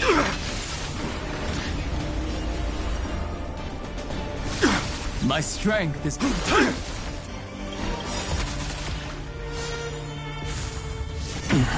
Dragons soaring above the lands. This is permanent!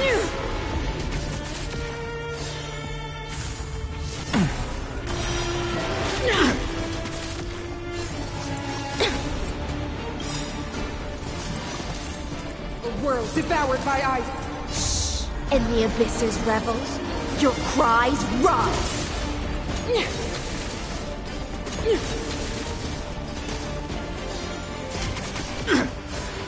Our position is solid. Sync with me. To the soul, insanity.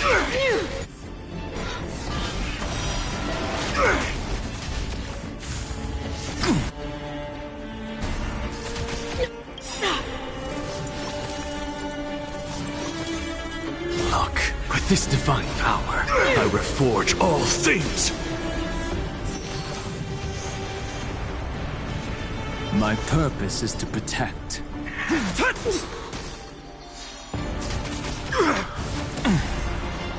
Take courage. I'm just a frail scum. To the soul, insanity. Don't let waves open your throat. Be intoxicated.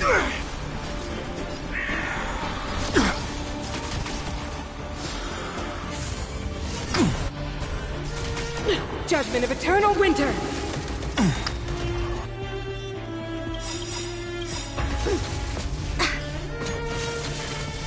Dragons, obey, soaring above the lands. This is permanent!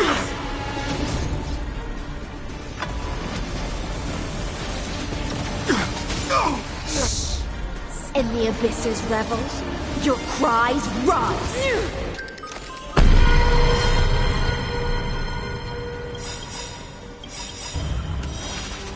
Dragons, soaring above the lands. This is permanence!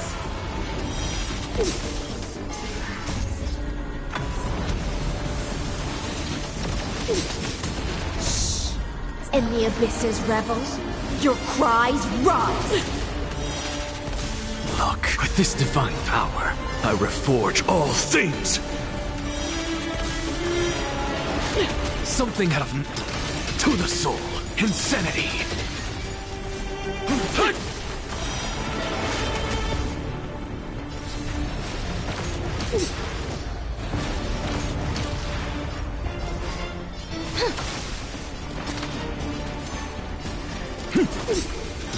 To the soul. My strength isn't what it is.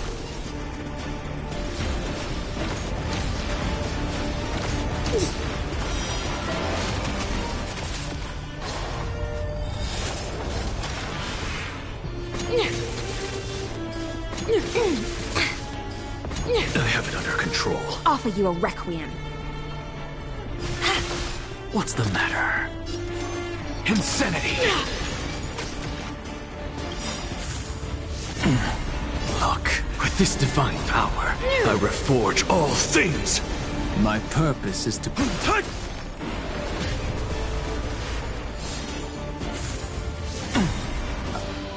I'll endure.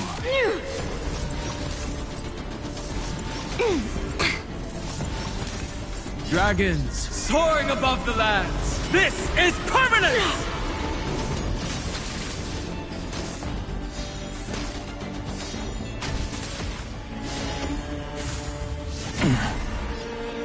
Be intoxicated. I'm just a frail scholar. In the abyss's revels, your cries rise.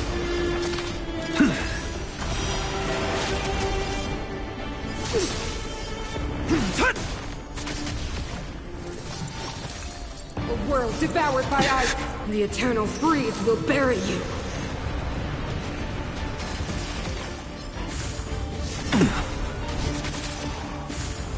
I have it under control.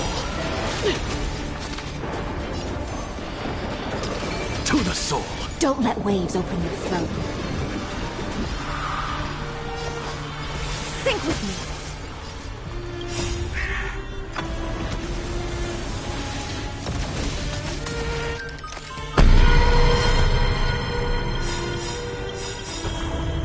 Look, with this divine power, I reforge all things!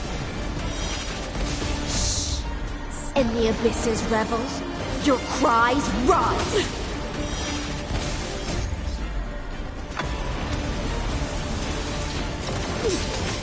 Dragons soaring above the lands! This is permanence!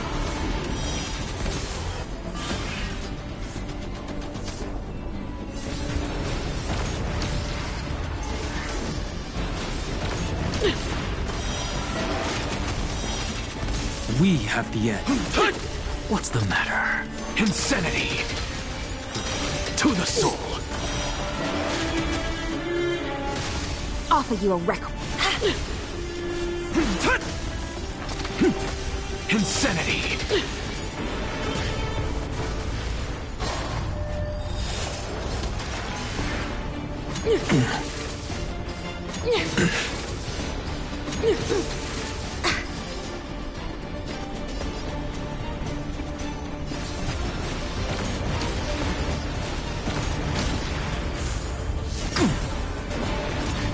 Don't let waves open your throat. Be intoxicated. My strength isn't... I'm just a friend. To the soul!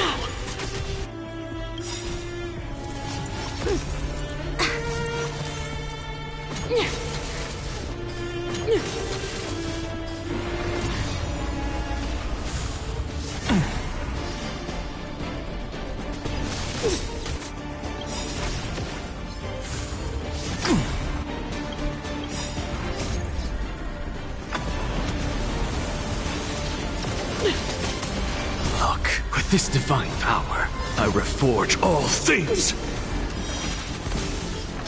Insanity!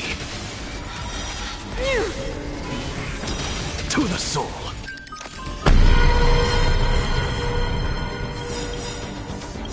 Dragons soaring above the lands! This is permanence!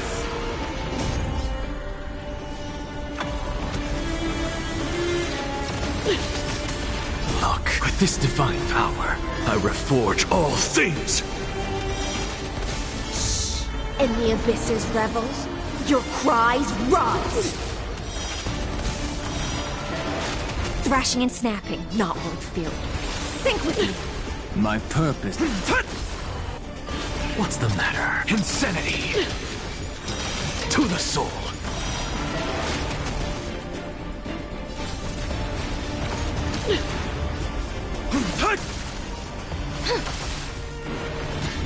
I'm just a frail insanity to the soul.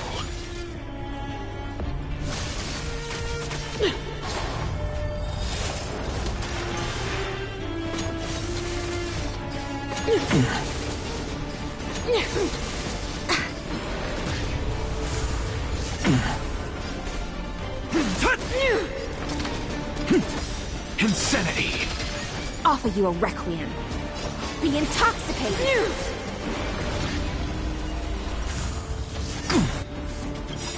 Dragons soaring above the lands. This is permanence! Behold, the power granted by them!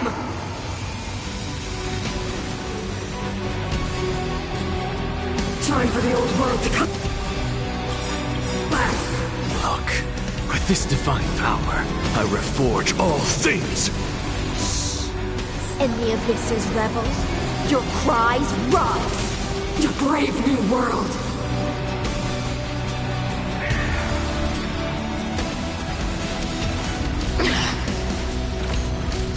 What's the matter? To the soul!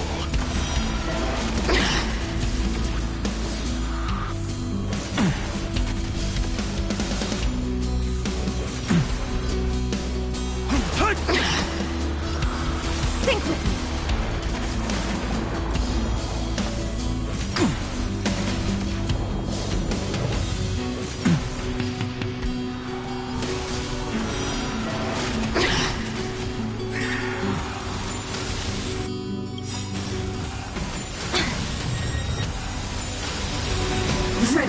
crushed. You fools!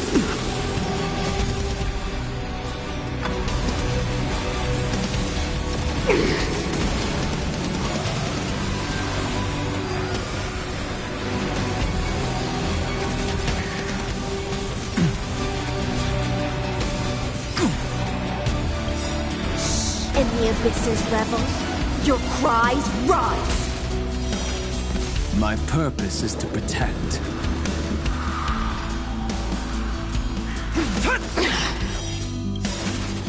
Dragons soaring above the lands. This is permanence! Insanity!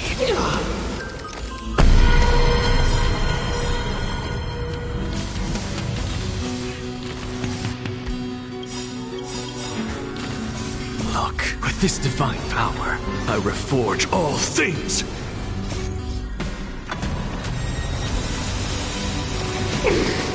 Dragons soaring above the lands. This is permanence! Stay in the abyss's revels, your cries rise! Thrashing and snapping.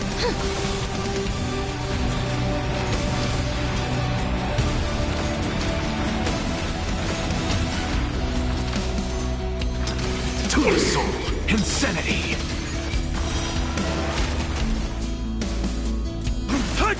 Offer you a requiem.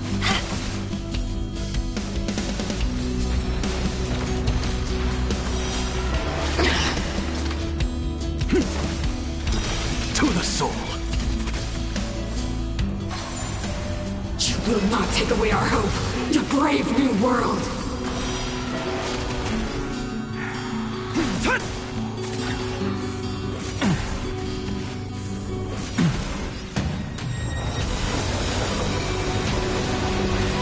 Don't let Wayne sink with me. Insanity! To the soul! Look, with this divine power, I reforge all things!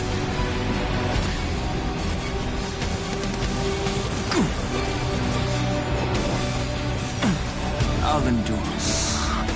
Stay here in the abyss's revels, your cries rise! Dragons soaring above the lands. This is permanence! Insanity! To the soul!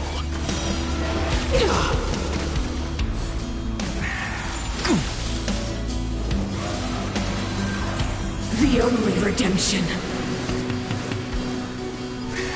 Offer you a requiem. Be intoxicated.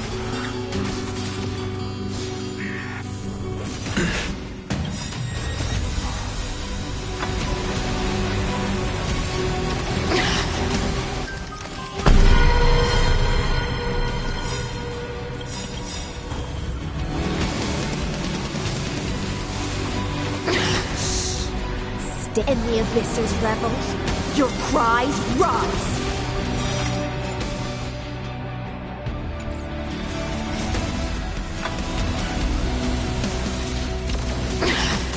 Dragons, soaring above the lands. This is permanence!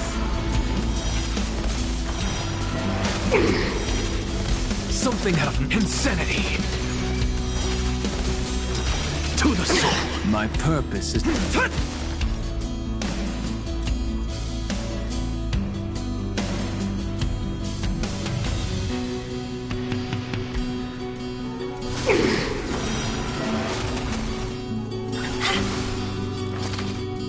Insanity! To the soul! My strength is in...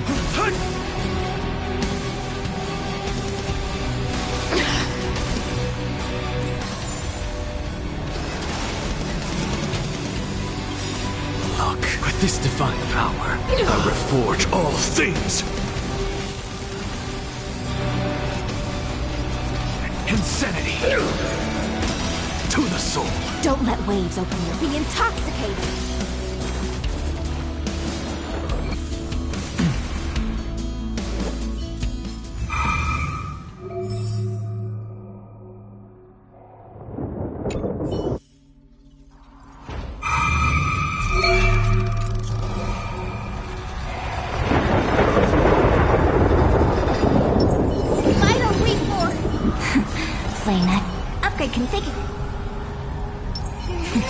Deja vu.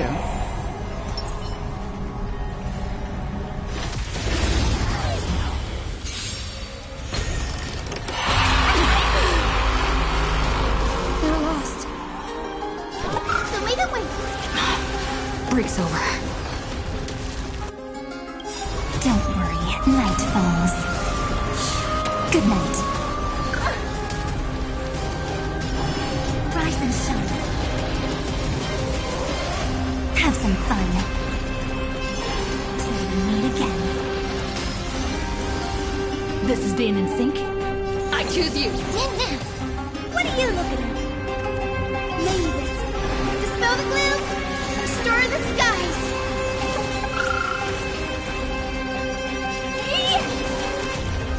Ouch. Have some sunshine. Next time it rains, I'll be there, umbrella in hand. Time for some sweet dreams. Treat our guests nicely. Rise and shine.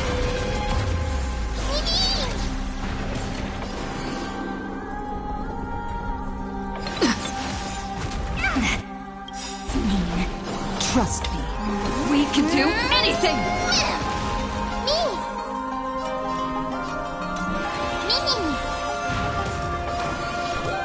The way that went.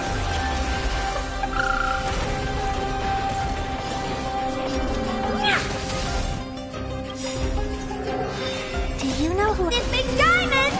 It's all yours! Stop messing around. Your time to shine. Till we meet again. Don't worry. Night falls. Good night.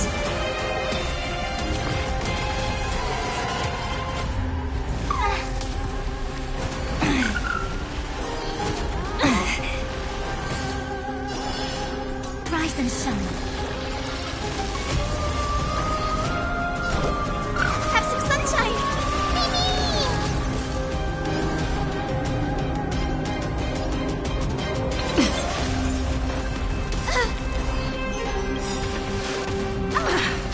Mavis.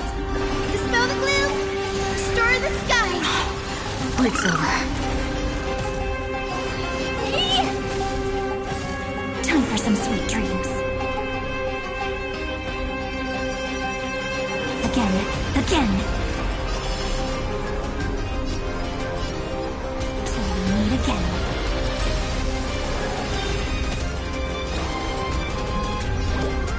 The way that went. Next time it rains, I'll be there, umbrella in hand.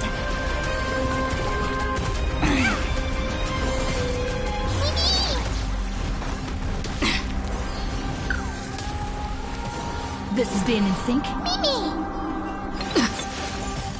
Guide me to Rainbow Bridge. Have some sunshine. How appropriate. Your time to shine. Rise and shine. Honored to meet me. I won't break. Just you wait. Don't worry. Night falls. Good night.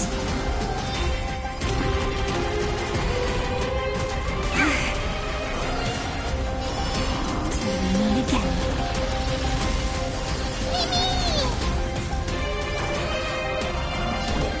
The way that went. Mavis. Dispel the gloom. Restore the skies. Have some fun. Rise and shine.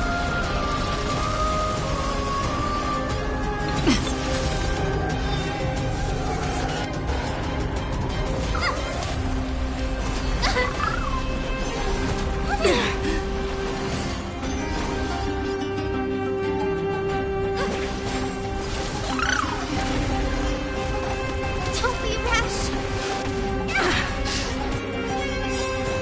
Do you know who I am?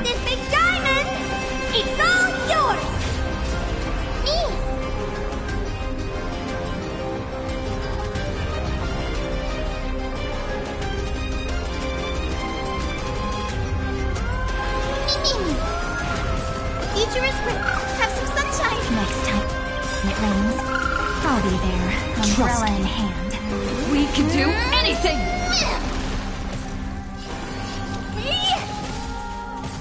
Stop messing around. Treat our guests nicely. Till we meet again. Time to twirl! I'm on it. Mini.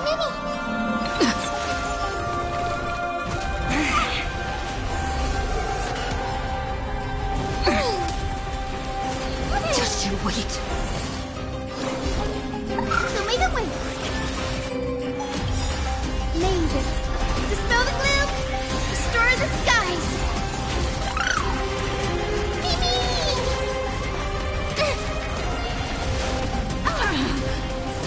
Time for some sweet. Your time to shine. Rise and shine.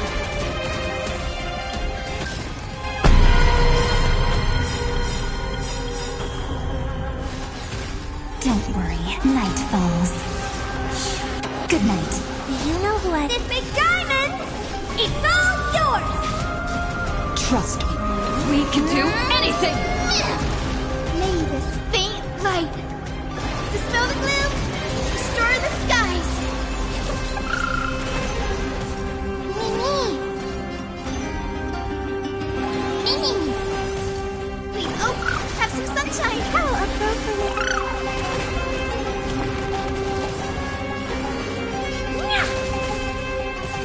This is being in sync? Mimi! Show me the way. How appropriate. Till we meet again.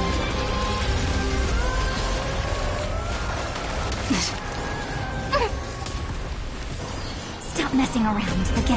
Again. Rise and shine.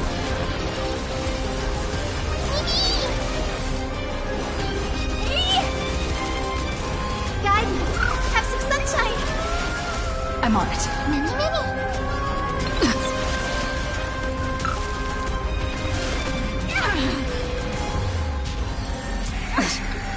Time for some sweet dreams. Treat our guests nicely. Till we meet again. Don't worry. Just night falls.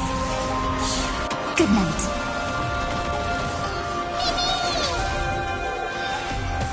The future is bright. Show me the way.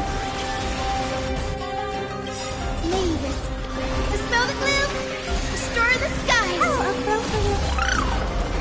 Honored to meet me.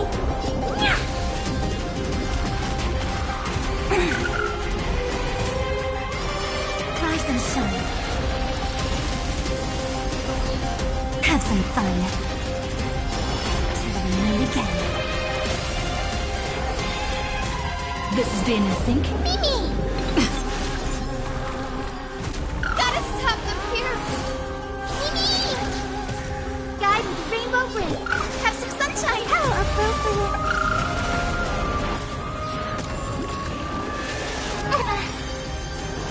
Stop messing around. Your time to shine. Do you know this big diamond? It's all yours!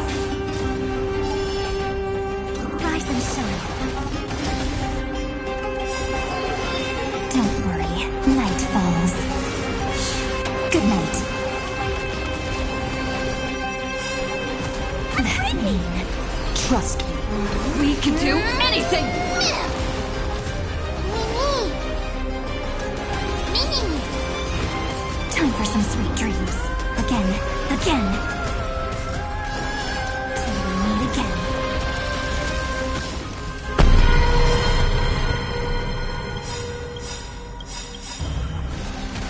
Don't worry, night falls. Good night. Mavis, dispel the gloom, restore the skies. Trust me. We can do anything! Do you know this big diamond? It's all yours! Not a bad idea.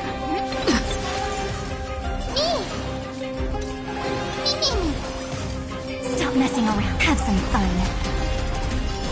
Rise and shine.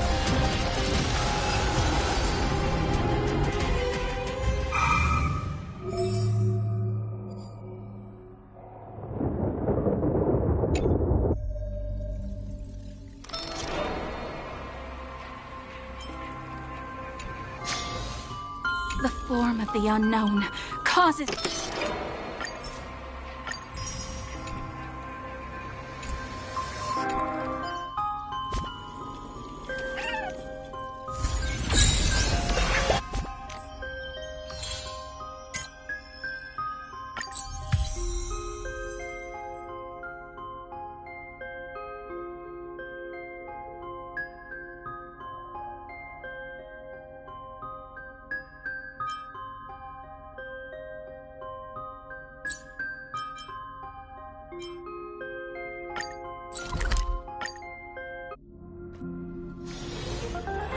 Do you want to enter the Forgotten?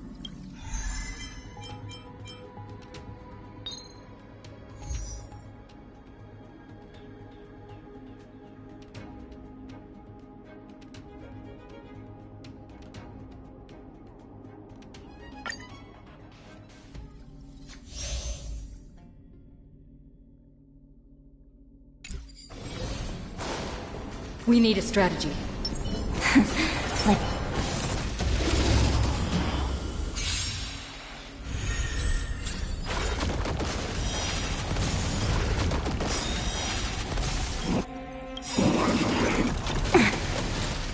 Don't worry, night falls. Good night.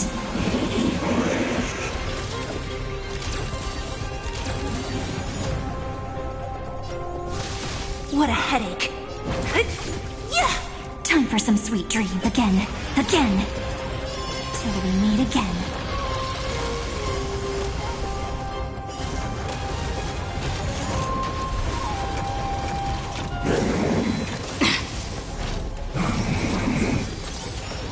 Stop messing around. Have some fun. Rise and shine. Don't mess with me. Who's next? I'll free you from your chains. Disappear among the sea of butterflies. Illusions of the past.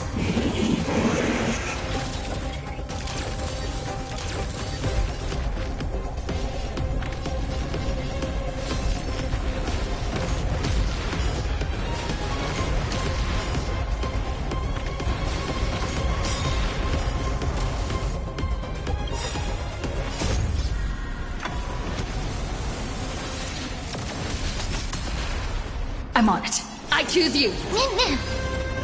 Treat our guests nicely.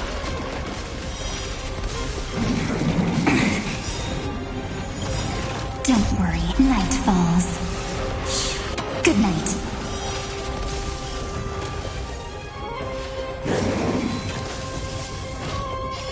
Till we meet again. What a headache.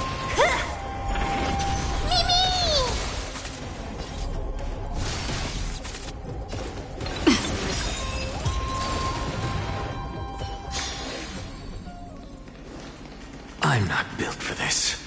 You go ahead if you wish to engage.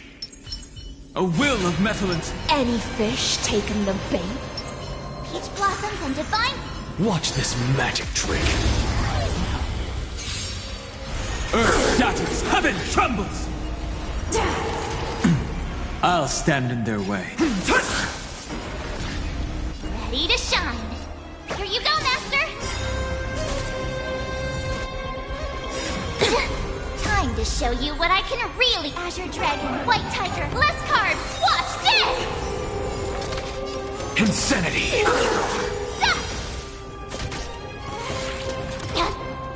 Dragons soaring above the lands! This is permanence!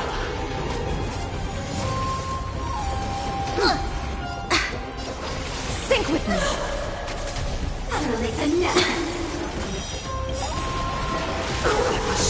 In the abyss's revel, your cries rise. We have the end.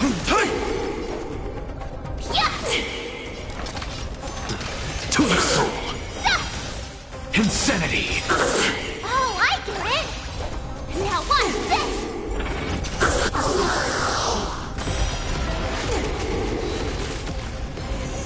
Sagacious discernment!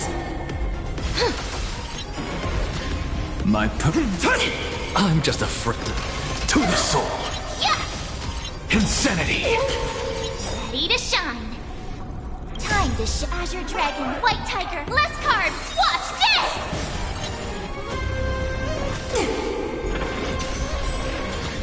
Thrashing and... What's the matter? To the soul! Yeah! Insanity! It's passing the time. Look, with this divine power, I reforge all things! Awesome! Shing! To the soul! Insanity!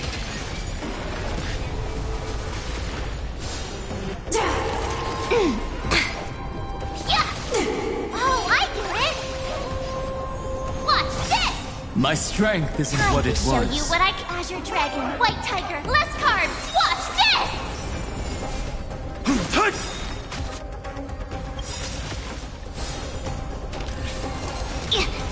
Dragon soaring above the lands. This is permanence!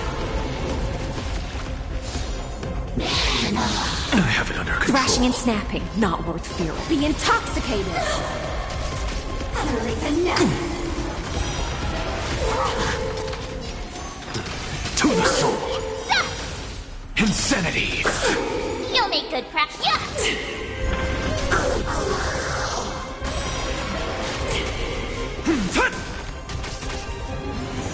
Sagacious discernment! Think with me. I'm just a frail scholar. In the abyss's revels, your cries rise! To the soul! Insanity! Awesome!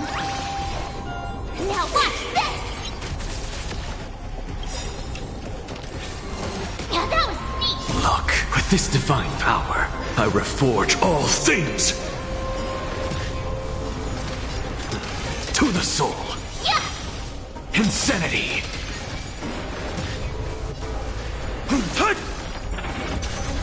Passing the time. Don't let waves open your throat. Time to show you Azure Dragon, White Tiger, less carbs! Watch this!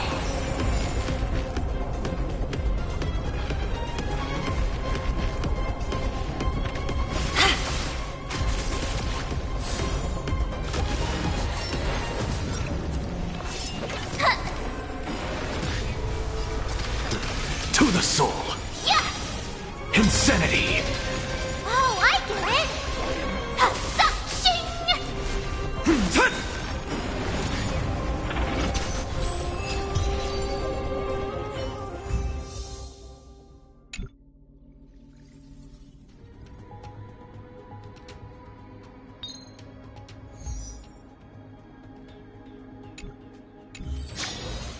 Welcome to the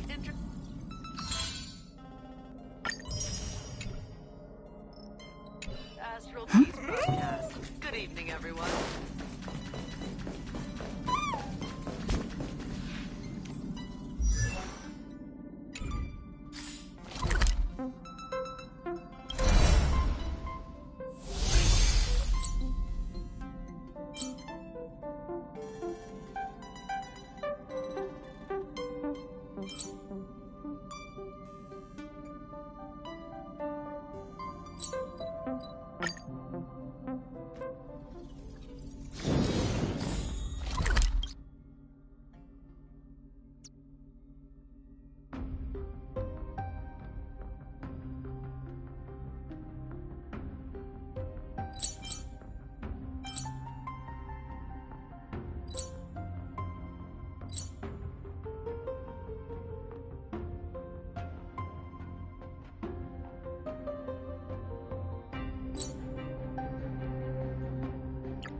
we get back, let's not leave March 7th out of the loop.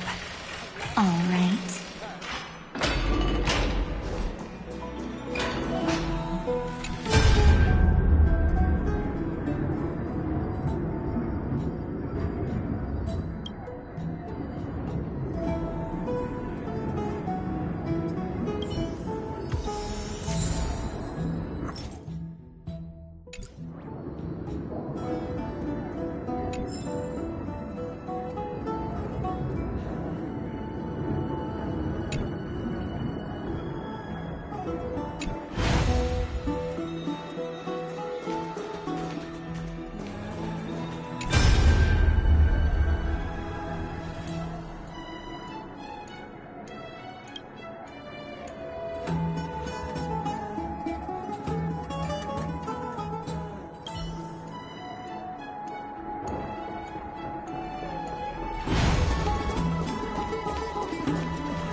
I'd love to go in and take a look.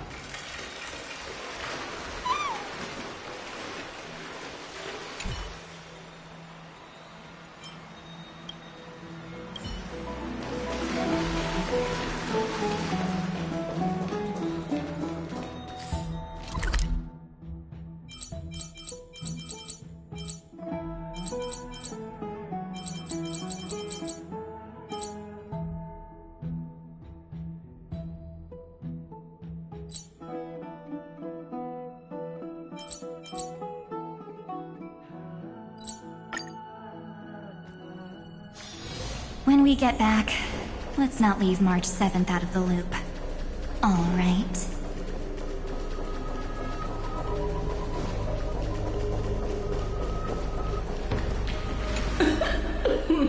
Pour me a cup, will you?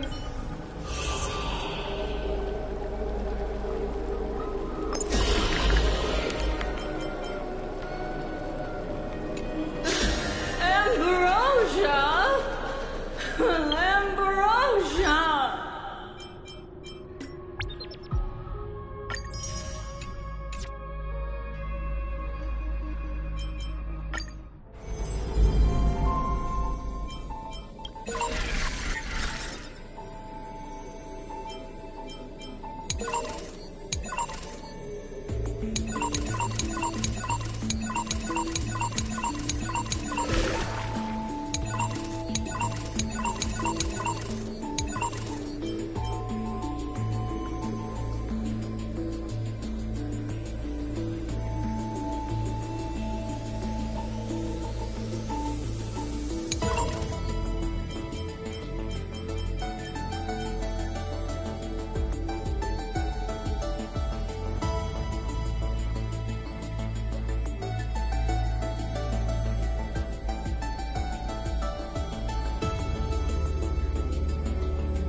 would win? A young girl emerging from her sheath and showing her edge? Or a tyrant who has emerged victorious from 100 battles? The Black and White Legion squared off on the battlefield. Golden and crimson blood converging into a coursing river.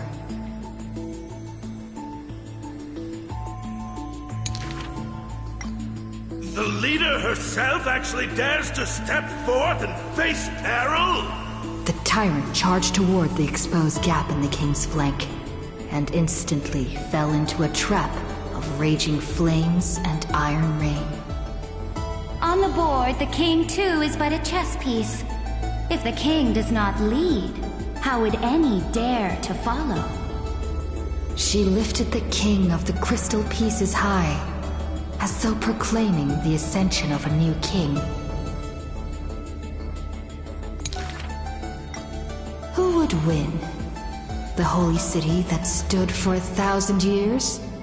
Or the foreign city-states invading from 1,000 miles away? Hollow hatred ignited the flames of war. The besieged walls of Dawn tottered. Only a miracle can save us now. The cowardly elders barred themselves behind closed doors, while the trembling citizenry knelt and prayed. There is no need to panic. The miracle is already here. Under the banners dancing like waves, the burning crown shone bright as the wheeling constellations.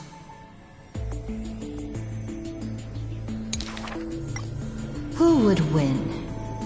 The general who saved the city? Or the high and mighty with their privileged authority? The guillotine fell, severing the elder's life. The whispers dissipated, and the scales of victory tipped. From this day forth, I shall bring justice to the holy city. The people cried out her name and knelt in reverence, but were stopped by the sound of the scepter of authority striking the ground. Do not lower your heads beneath my crown. This was the first, and also the only Imperator.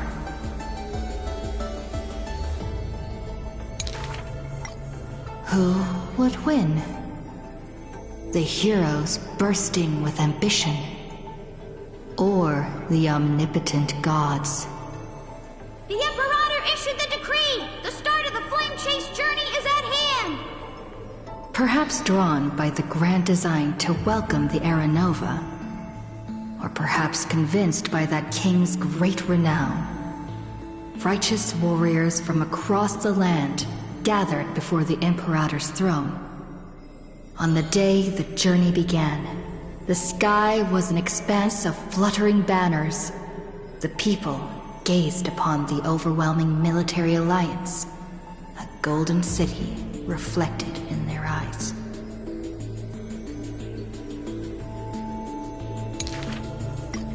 As for the end of that chess game, the scholars debate endlessly, but such discussions always end with a sigh.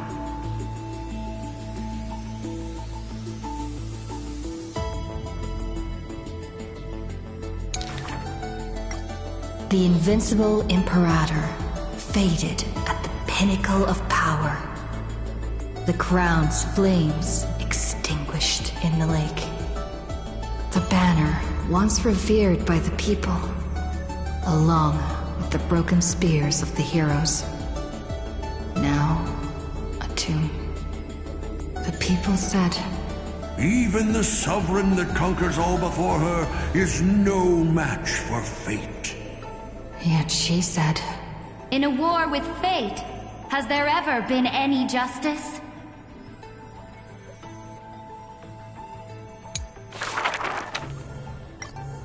Back then, the tides of the Chrysos War had not yet engulfed this city-state of Talantin. And the young princess inside the gates once loved to roam without worries. She snuck into forbidden grounds while the servants were away, but was shocked by what she saw on that day.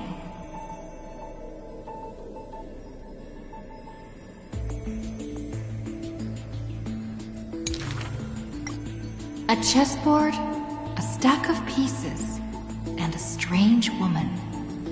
The board dissected by daylight and shadow, the pieces polished from rough stones uneven. Fancy a game?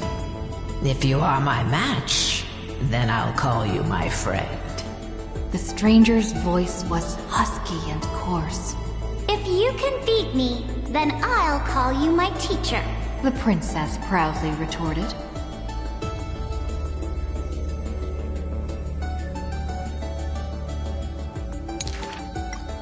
Despite the bravado, the princess had never touched chess.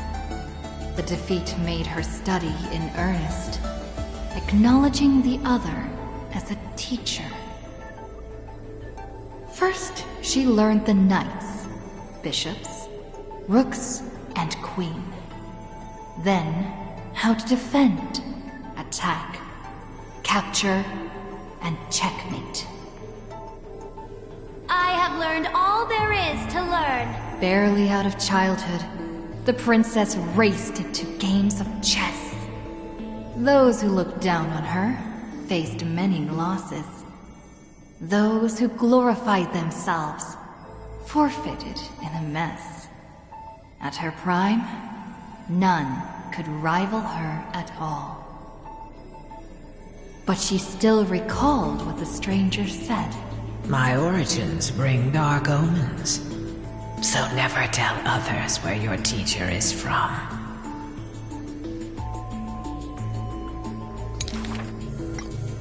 Then the waves of the Chrysos War washed over the world. The Achaemens welcomed a ruler.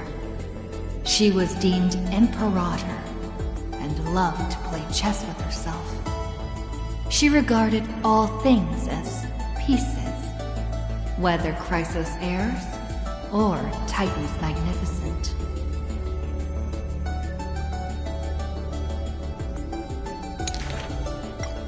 Before every god-slaying campaign, she thought of the stranger from her childhood, as if that woman had always lived in her mind. Isn't it lonely to play chess against yourself? The princess did not understand at the time. But now, she who bore the crown finally realized. The flame chase's beginning was like fuel being tossed onto the fire. And in the unending road of marching banners and war cries, she finally had time to meditate.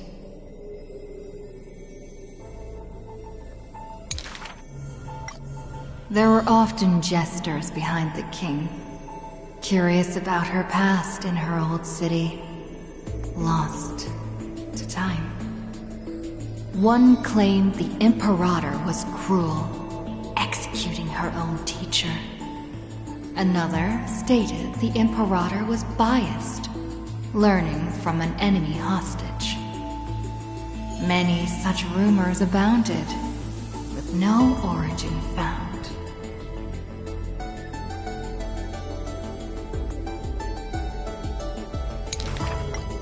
No matter. That was indeed the criminal sentence I read out. The Imperator stated evenly. My teacher was an enemy hostage whom my elders had imprisoned. Her state betrayed our alliance and must be executed according to law. But she taught me chess, so why can't I chisel the word teacher on her tombstone now?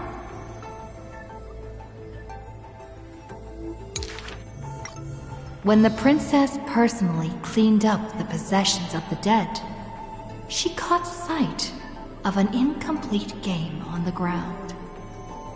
The stranger's hoarse chuckle still echoed in her ear, laughing at the eternal fate of imprisonment, and at how the one facing her was the princess of the enemy.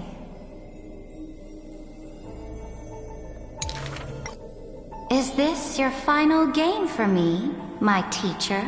The princess imagined the endgame over and over. Even when she took the imperial crown, she still dreamt of the black and white board. The concealed truths suddenly dawned on her during a more difficult contest in the future. An unfinished game might be the opponent's lifelong barrier.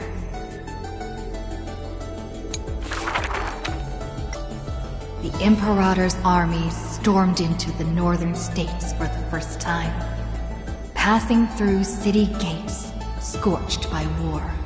Another tyrant still! So exclaimed the angry child. The rock tossed from up high hit the girl's crown. The crowd shrieked and retreated, fearful of the ruler's flames of fury.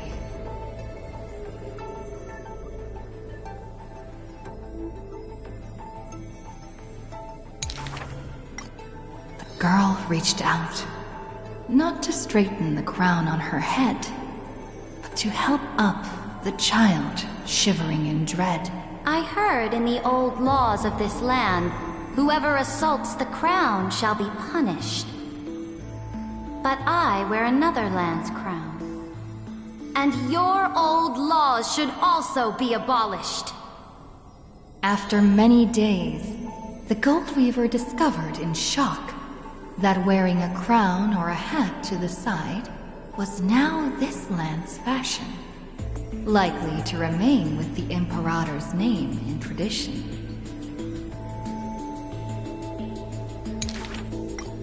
The so-called heroes with golden blood in their veins all have the qualities to fight for the core flames.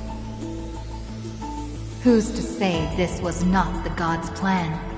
To have the heroes at each other's throats, so the divine could hide in old law's lair and laugh, play, and gloat. Who made this world a chessboard, and with one stroke, one river, created the boundary between God and man?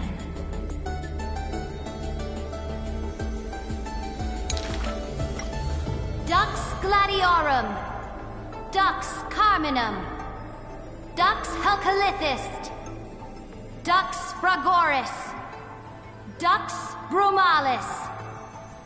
Heed my call! The girl stood before a mighty army with her scepter. Today, I will insist on crossing the Rubicon, gather the might of all heroes, and begin the journey to slay gods!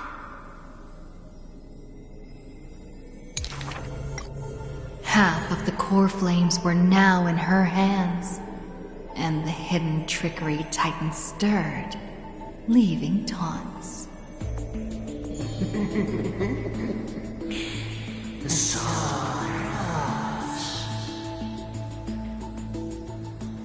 The Imperator summoned the heroes to discuss, finally stopping after much hesitation. As they had already pinned down the bones of Earth's beast, they let that thief live for a bit longer in bliss.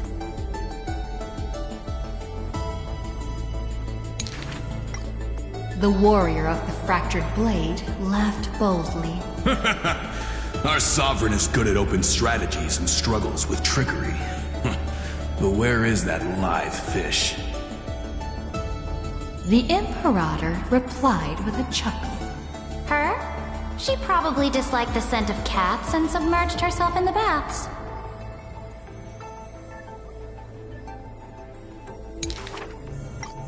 The years spent with her dukes didn't seem too far distant.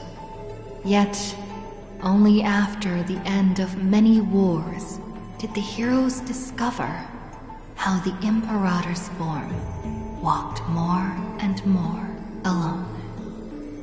The road of a ruler is a lonely one. One day, will only be able to see her retreating form. The Swordmaster of Singing Waves was worried too. When all others had departed in intoxication, the two of them gazed into each other's eyes, towards torrents deeper than their fates, and sank into profound silence.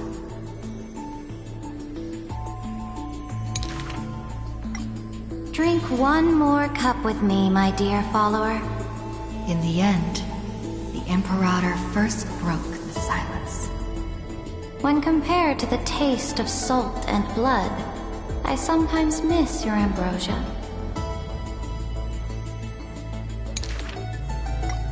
About the destruction about to be born, and the eternally occurring extrapolation.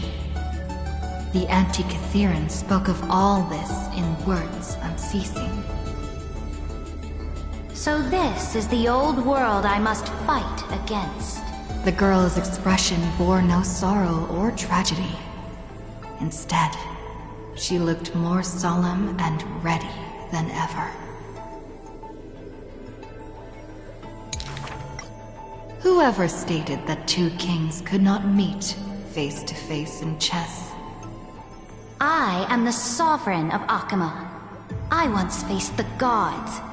So what do I have to fear about the laws hanging behind such gods? I will chop up the old laws and let them be firewood for the new. No matter the cost. That was the Imperator's lifelong conviction. Never changed, always persistent.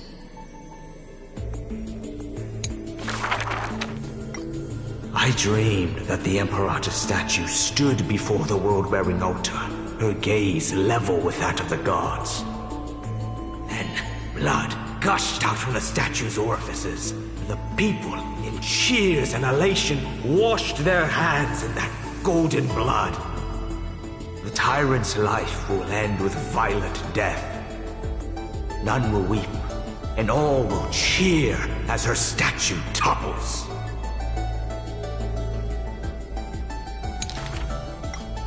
She will die before the dawn comes. A vengeful aristocrat, one whose title was stripped by the Imperator, thus spoke.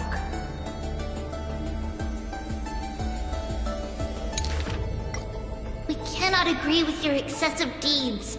You have imprisoned Trebios' split selves, demanding that divine authority regress into the ruler's mouthpiece. We will reveal your future with the prophecy. And tell in truth, your crusade will indeed be a smooth path. Yet in the same breath, we see omens of your death. A demise in an absolute pure darkness.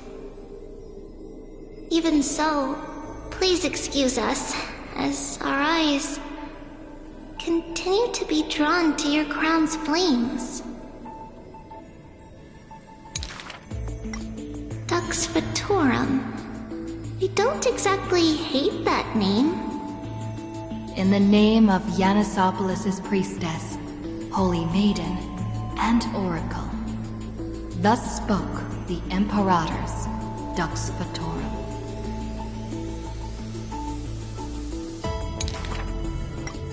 Allow me to remind you, your life is now on a countdown with the fall of law.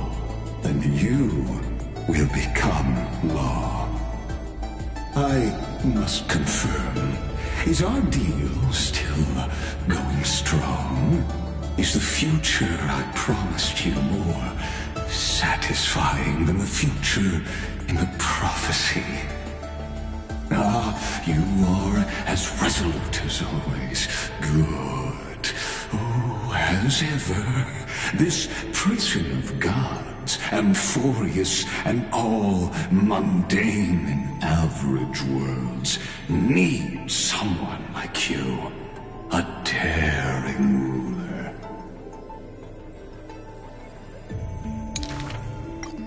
Let us end this despicable extrapolation together. Amphorius' Theoros, the Imperator's co-conspirator, Lycurgus, thus spoke.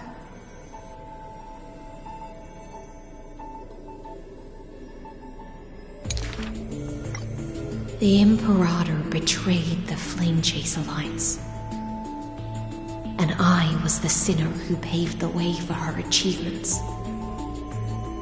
Like how a deep-sea fish cannot escape the tide's push and pull. I granted her an end fitting for a tyrant.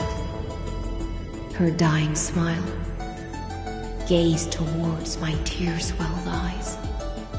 She commanded me to wash away all sins and filth, and return a blinding dawn to the holy city.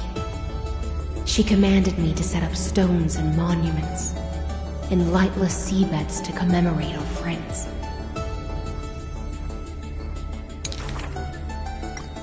But who will remember her achievements? I will rest with her in a lonely song. Electra, the last heir of the ocean, who played music on the waves alone, spoke thus.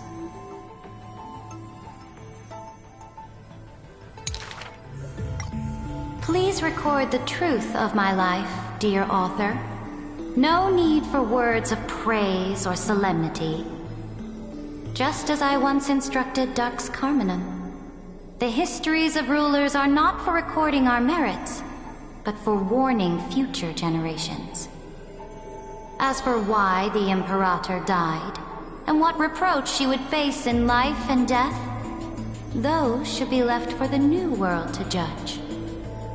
Now I have personally entered my end, a self-flagellation. Let the boiling gold covering the holy city be stamped with my name.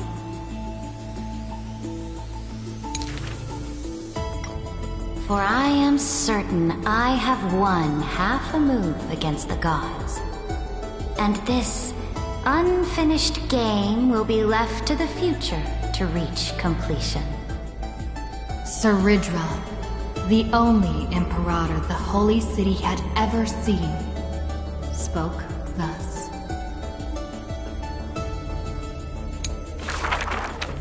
Who will win? The fanatical followers of the Aeon of Erudition, or the audacious plots of the monarch playing against heaven? The atavist search forest's monkey creatures, the steel soldiers reviving the Emperor, that Theoros' visage of arrogance. On her chessboard, all faded to null. In the name of Amphorius, I will grant freedom to the blindly faithful. The monarch stood before the inorganic throne, driving the scepter into the Emperor's vacant gaze. Even the gods beyond the sky shall crumble like the Titans, as she swears to seize the glory of conquering the stars. Who will win? The immortal faithfuls of the Aeon of Abundance, or the storms dancing between the chessmaster's fingertips? The pawns slay the birds, the knights trample the wolves, the rooks smash the trees, and the queen severs the head of pestilence. In the name of Amphorius, I will grant eternal rest to the immortal. The Cienjo lays forth the ocean's tribute, which the monarch grants to her loyal Gladius. And upon that knight's sorrow-marked visage appears a smile, precious and rare. Who will win? The raging waves of war from the Aeon of Destruction, or the sharp blades of the Empress that has never tasted defeat? Even in the face of the power that swallows the stars, neither monarch nor subject faltered. They would prove their golden blood outshines the lifeblood of the gods themselves. In the name of Amphorius, I will grant destruction to the destruction. The monarch's core flame supplants the flames of annihilation. Soldiers drink deep of the golden blood of the blemished one. She has slain the wellspring of tragedy, once again usurping destiny's crown. Who will win? The light of the esteemed gods beyond the sky, or the core flame lighting up the world in the Imperator's heart? The fury of the stars surges forth, boiling at the edge of the galactic empire. Mighty factions will surge into her realm, yearning to seize back the splendor of old. In the name of Amphorius. Stellar winds scatter the enemy's remaining ashes, as golden blood once again congeals into familiar epitaphs. The master of the infinite cosmos lifts the edict high, declaring to her boundless, ceaseless realm, I shall conquer the heavens, and all stars shall submit. Chuckling, the Imperator tosses her final pawn, her previous delusions withering away during the game. She wiped off the formations that were purely imaginary, and caught a glimpse of rust blooming upon the throne. On the night before the monarch faced fate, she left behind a grand dream of conquering the stars.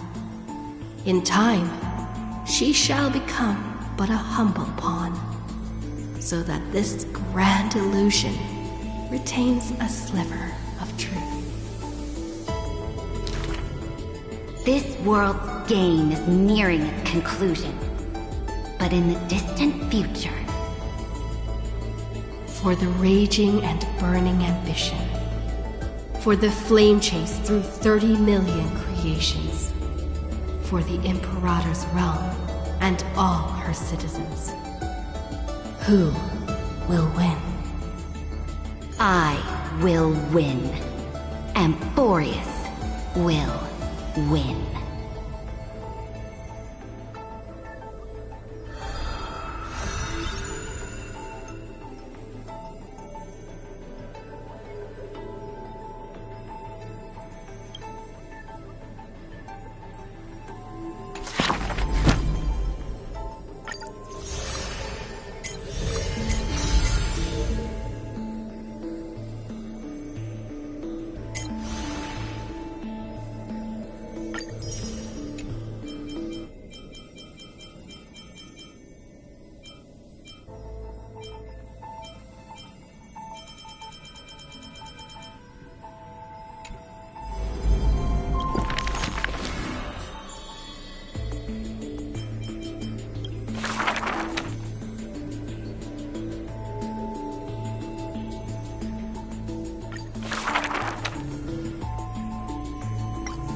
The black tide that blotted out the sky surrounded the city walls.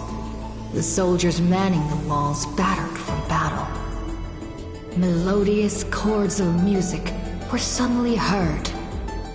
A single swordmaster had overcome the waves of enemies. The song flowed from betwixt the blades, breaking through formations as a dorsal fin cleaving the waves. When the last wicked beast finally fell, shattered into pieces amidst the sword's dance, the Frostblade bore no trace of blood.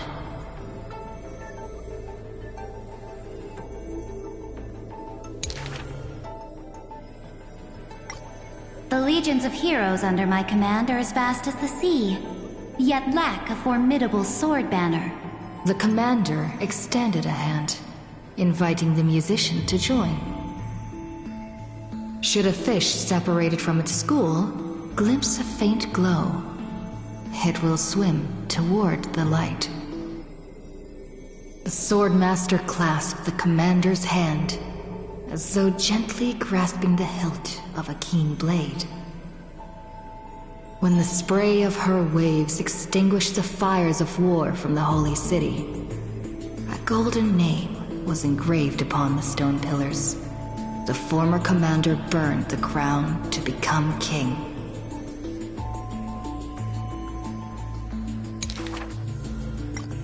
High Sealands, brave in battle, triumphant in command, I grant you the title Dux Gladiorum.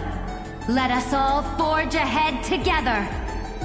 During the banquet after the battle, the weaver tailored for her a splendid dress, and the commander poured her honey brew.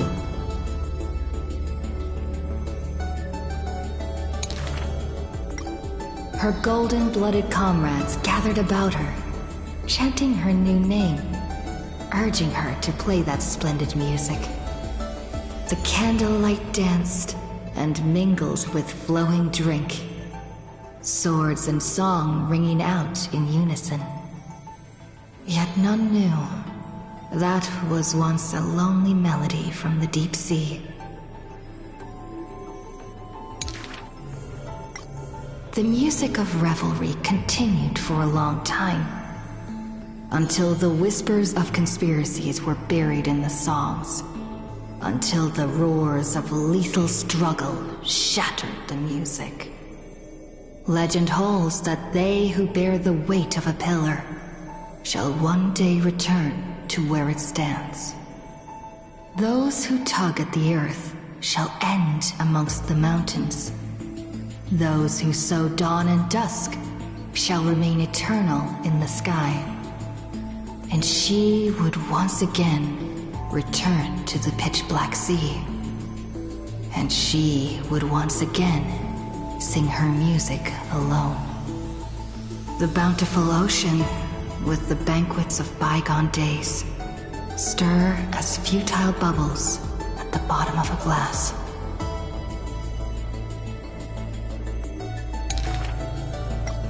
Many years later, the song once played by that swordmaster was played by future generations in the Holy City. The people knew the demigod of the seas was still a noble captain. She possessed peerless swordsmanship and a song that is passed down through the ages. It was just that she had long since vanished. Guests at the banquet sometimes spoke of her, but it was only a prayer between their cups.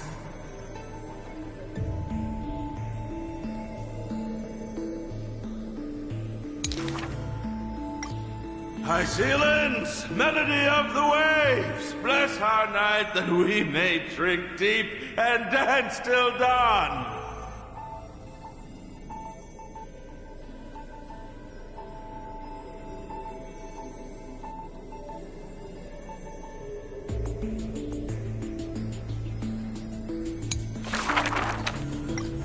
When entering the Flame Chase's currents for the first time, all the Swordmaster saw were colorful fish. She had already experienced the Imperator's dangerous games. She had long grown used to the giant beast's silent face. Carminum's charms and Helcalith's gentleness warmed her like a spring breeze. But as Pregoris missed his throne, and Bromalis debated with joy, she was sometimes at a loss.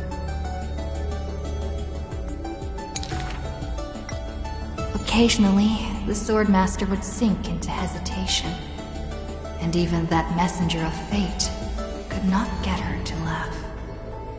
Till one day, a golden trout's bubbles floated into her gloomy waters.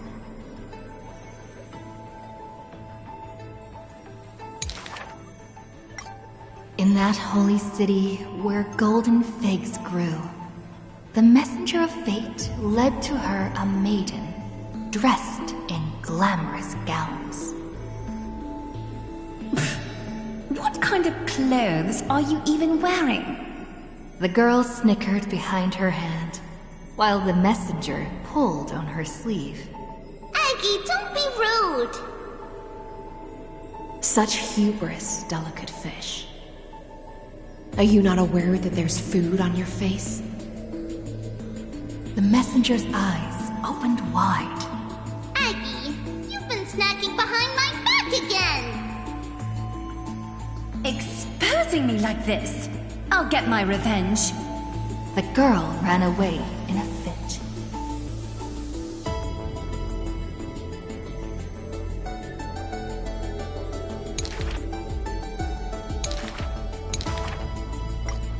The Swordmaster smiled, and before she knew it, her hesitation was gone.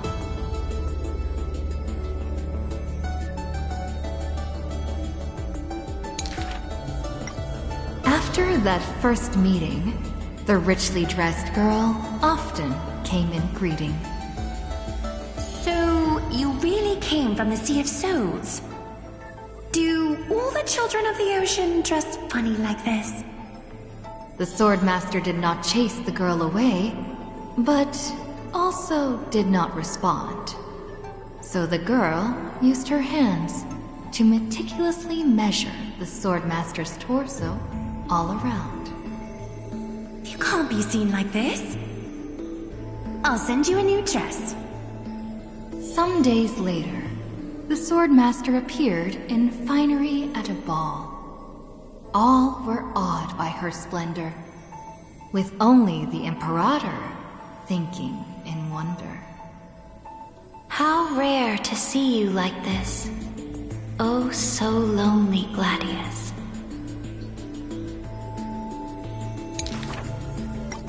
The Swordmaster's wardrobe grew full, and people praised Akima's Goldweaver for her cheerfulness and splendid skill.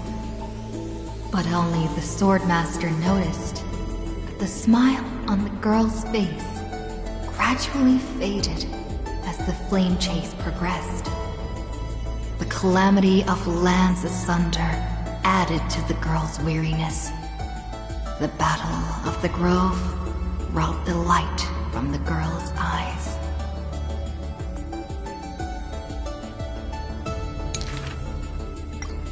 Yet another feast arrived where the Goldweaver was absent. The Swordmaster donned the most majestic garments and gently knocked on that door shut tight.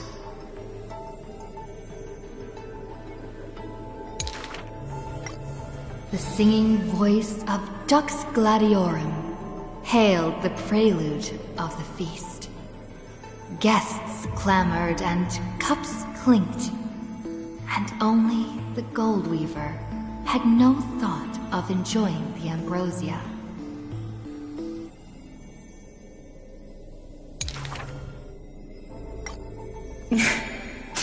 Who would have thought? I've sunk so low that I need you to comfort me. She gave a bitter chuckle next to the bonfire. You were as gloomy as the bedrock of the ocean when we first met. The Swordmaster held a tall chalice, containing liquid pure, reflecting their two faces. I remember you were once curious about the stories under the sea. Then allow me to use my songs to reveal the past known to none.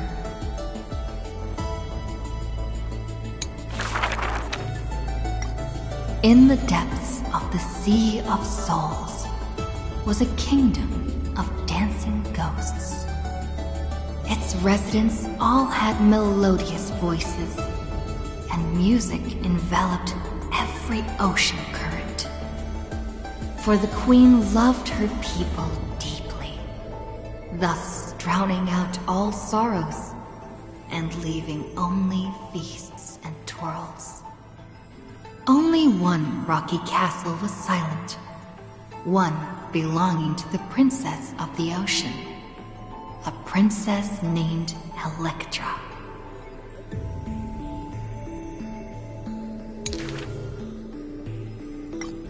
Were a monster of the depths to invade, the princess would raise her sword to engage.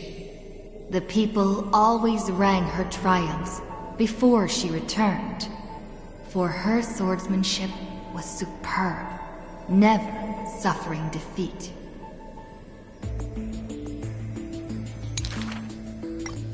Princess, come enjoy the feast with us. The triumphant people raised their glasses, yet she declined with a smile and a wave.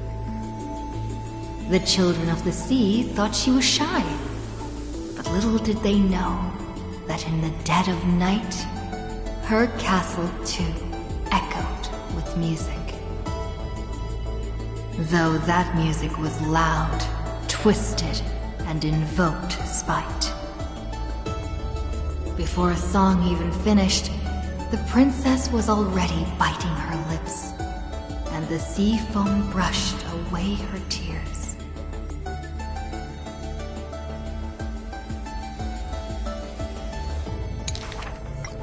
All of your people sing and dance with skill. So why do I alone lack a good singing voice? The princess wept, her face on the queen's knees. The ocean's favorite child can control the waves and is invincible in battle. In exchange, Talantin took away your singing voice. The queen consoled the princess, caressing the other's hair bun. Finally, she relented and took a chalice. If you're truly troubled, then imbibe the honey brew in this blessed chalice, and throw yourself into the feast at ease.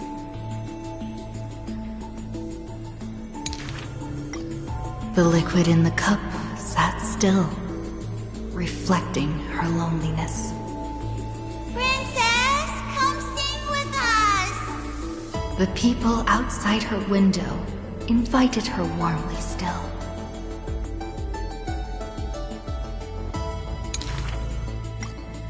She finally ceased to hesitate, drinking down all the honey brew in one swallow, and leaped into the grounds.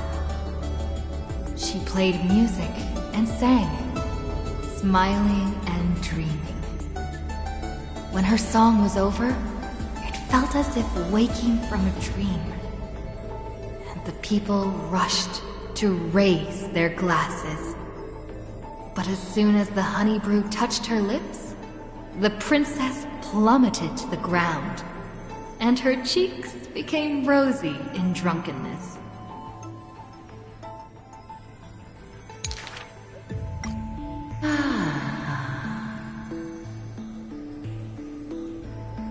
The whispers of the ocean filled her ears, as the princess fell drunk again and again at the prelude of a feast.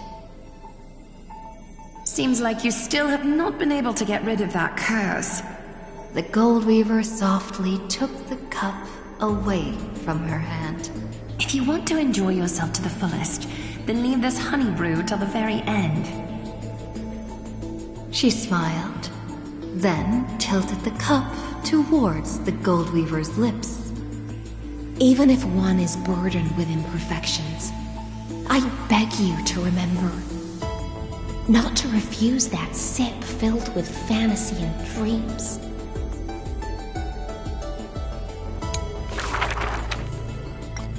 She returned home after many years.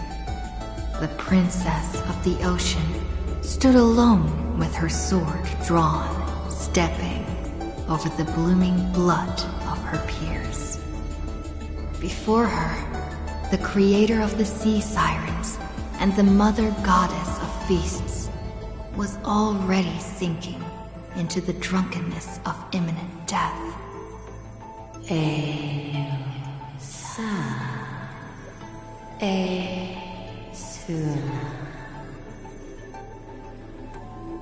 When the blood pact of the law won over the ocean's core flame, the sea siren once again lost her melodious voice.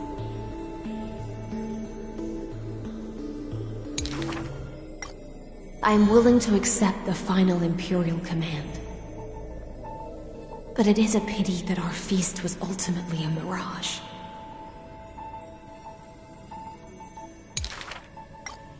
The deep sea became a silent place of dwelling. Hugging her knees, Electra locked herself in. Savage and fearsome monsters swam past her, but none dared to interrupt her tragic dream. Till one day, a golden trout's bubbles floated into her gloomy waters. Long time no see, Gladius. Icelands. Now you have truly become the ocean's bedrock. Old friends met again, and new friends came in greeting. Many messengers came in company. The playful kitten hid behind the golden trout. The butterfly of the deadly shadow fluttered in courtesy.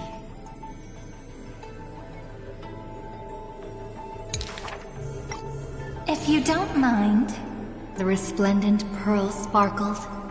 We hope you can regain your strength and sing for the world once again.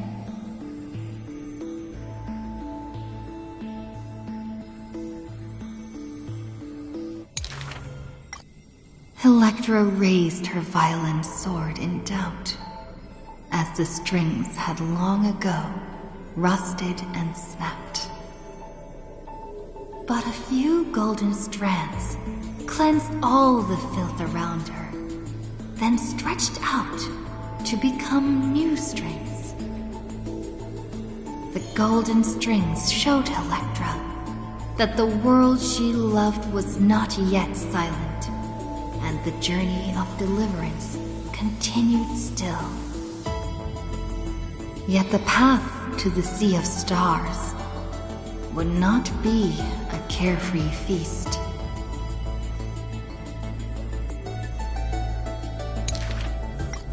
The golden trout never met with her again, and the waves brought endless news of sorrow. Amidst the long wait, she remained bound by decree. All the flames had died out, extinguished until this world fell into eternal silence. And the wordless enemies in the deep sea were the audience of this rite, the Theros. You already know that the world is just an illusion. The sea siren gazed out beyond the heavens, and once more raised her glass to fill it with honey brew. Since the mirage of pleasures can only disappear like foam, when you return, will you save some ocean spray for me?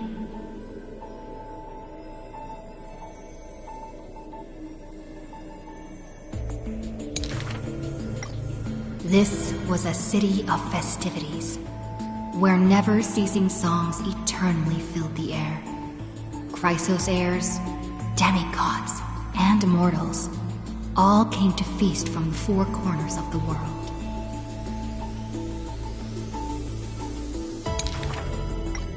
It was beautiful and radiant, performing the sea siren's drama amidst the revelry. The siren once longed for the banquet to never end, yet she witnessed the music fade and the guests disperse. As a fish, she was destined to drift with the waves, whether amidst the surging tides of evil or immersed in the currents of the starry sea. Until a millennium later, when the fish from beyond the sky finally took their seat. I enjoy banquets. How about you, little gray fry?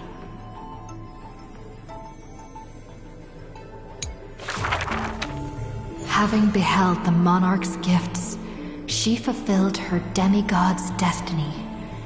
The tides within her heart recede, and her requiem draws near. A sliver of light fell from a crack on the cave ceiling. A blazing ray pierces the surface of the sea. An aching urge to chase the light wells within her, and with a flick of her tail, she drifts towards the breach. In the deep sea, 1,000 years passed. The sea siren once swam to the shore with unwavering will. Fish gathered in silent procession to escort the princess to her final rest. The moment she leapt free from the water, she felt the waves stirred by peals of laughter.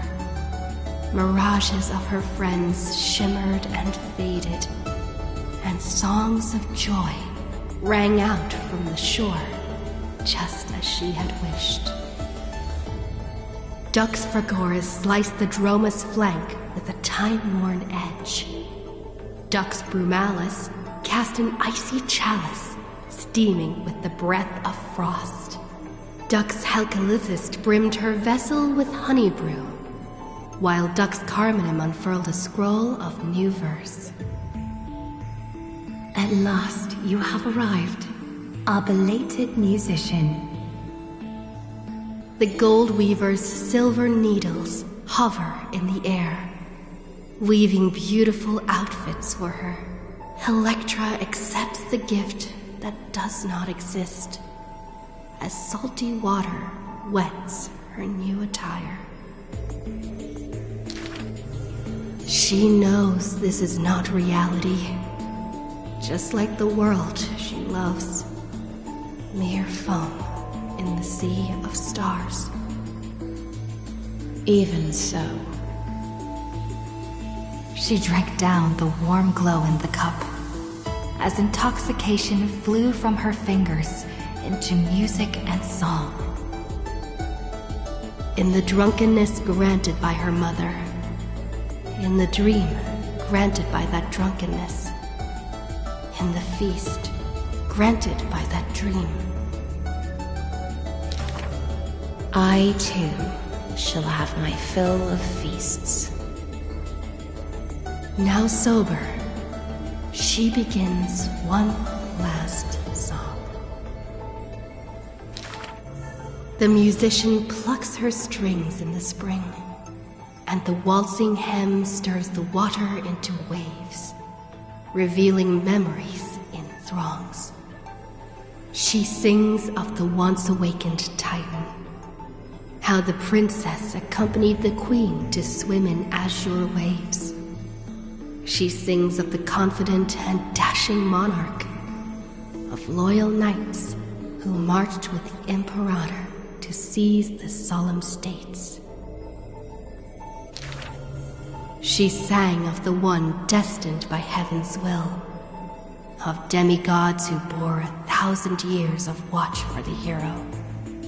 She sang of that little gray fry, and how the Gladius defended the Deliverer from Apocalypse's storms.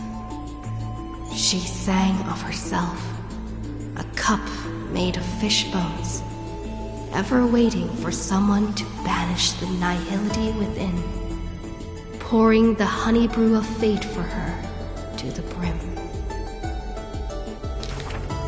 She sang until her voice turned hoarse, and the spirit water she held was no more. The honey brew ran out, the final notes dispersed, and the feast of fantasy shattered in turn. Before the deadly, quiet seashore, she gave one final smile, then faded into sea foam. To the fish from beyond the sky, we shall sink into the past. For she had glimpsed the sky beyond the cave, and chose to believe in the promised future, embracing a hope as fragile as mist. You must carry the new sun and swim toward the distant horizon.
The ancient chaos was shrouded in silence and shadow. The giant dragon's offspring was born from the earth. Sweet dreams had smothered the giant dragon's eyes and ears, and as they slept, the 100 eyes of Aquila had already opened, and Fagusa had begun to stir the playful waves. Yet Giorios remained weighty and silent. Layer upon layer of peaks enveloped the dragon, cradling them in a bed more grand than any in existence. The giant dragons spent their childhood in darkness. From the moment their bleary eyes blinked open from haze of slumber, they hungered to feast on crude iron and drink deep of molten lava.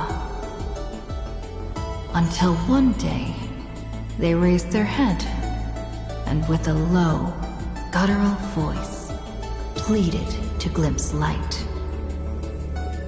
The Titan lifted them up by their ribs, slowly raising them.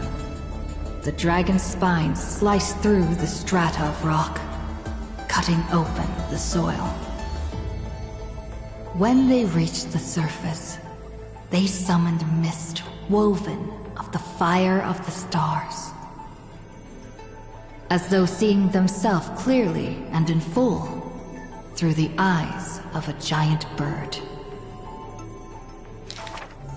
The giant dragon walked the earth alone. The Titan knew they were lonely and terrified too, and so sculpted new beasts from flesh and bone. In that wild, barren world, the giant dragon led the beasts of the earth. Excessively long life gifted the giant dragon with eyes that could pierce the veil of years. They witnessed the separation of day and night, as well as the entanglement of reason and romance. And even Kefali did not neglect to share with them a chalice of golden blood. The ocean teased, saying, even should the earth sink utterly, they would not rot. Ever since they opened their eyes, the giant dragon rarely returned to slumber. And thusly, that mesmerizing dream that occasionally burst forth at night etched a trace on their memory. The gods they were familiar with were in this dream, and they were as immense and imposing as ever, yet had lost their freedom. Just what manner of magnificent pathstrider could imprison the Titans as mere reflections? The giant dragon dreamed also of their own path, that great breath from the heavens, or perhaps from beyond even the heavens. They dreamed of silver shards amongst the stars, reflecting the form of another giant dragon. That great cerulean dragon approached Amphorius, the distant whispers roiling, becoming a roar engraved in the earth. They recognized the meaning in that low roar. Its name, permanence.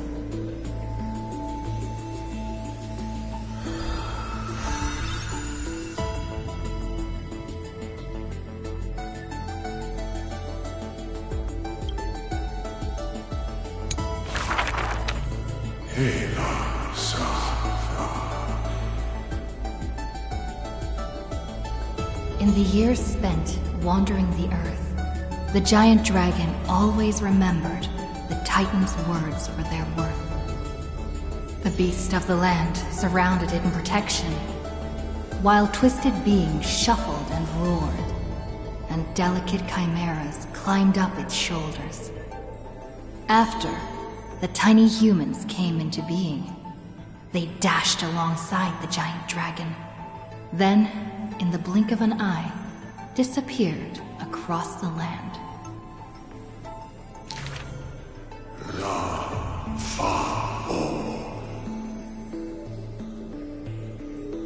Yet, the deep irises of the giant dragon saddened in gloom.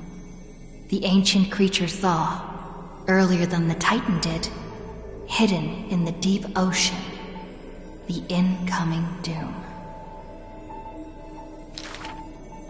The giant dragon recalled, at the moment that strife was born, the chalice of plenty sighed, and the heretical tide spread from the seabed. Bearing their bone-gnawing pain and agony, Georios tightened every fiber in their body, no longer hearing the call of their creations clearly.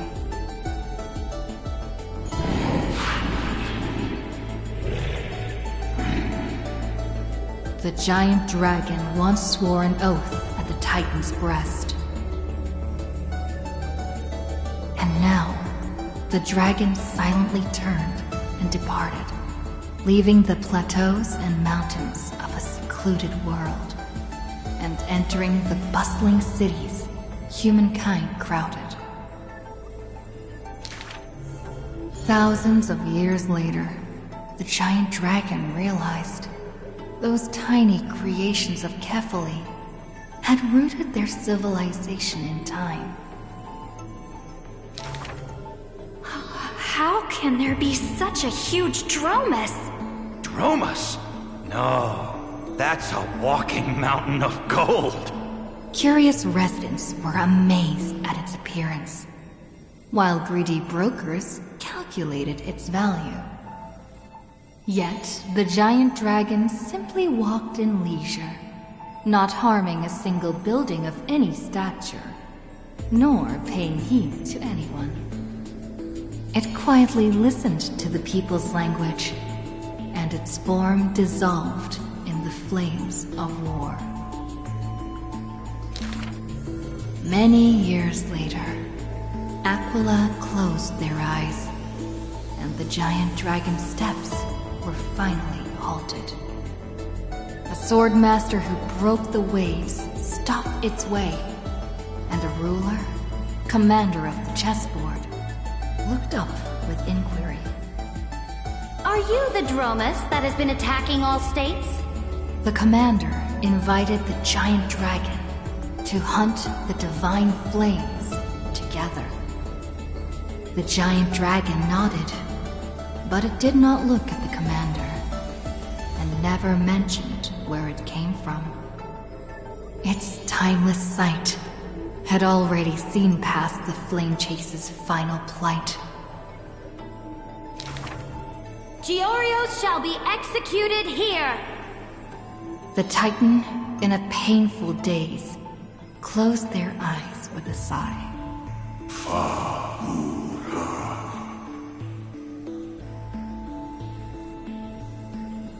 Suddenly, The mountains shook, and the land cracked. The wounds dealt by the black tide, once mended by the Titan, now tore the land apart again. The calamity of lands asunder. Who should shoulder such a duty? The giant dragon sunk into the earth in answer. For the earth was the breast of Georios, and the dragon's birthplace. And from that day forth, Amphorius had a new legend of how a giant dragon collected the broken lands and once again made the earth whole.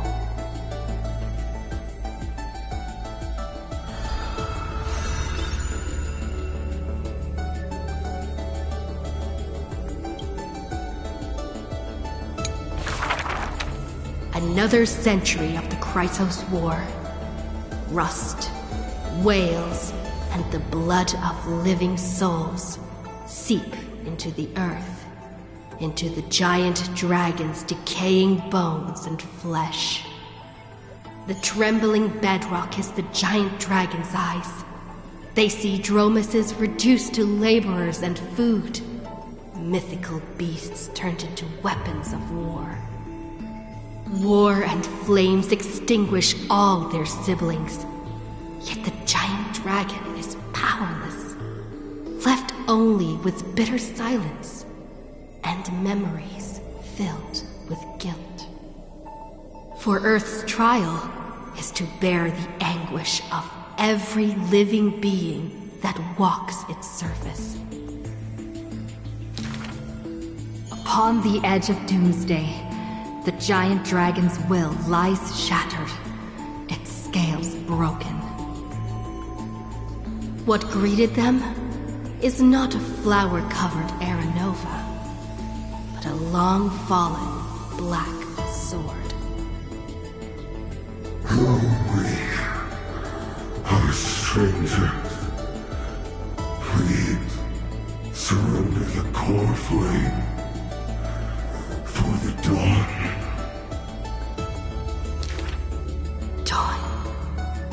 Dawn? If this puppet of destruction yearns for dawn, then what awaits at the end of the flame chase?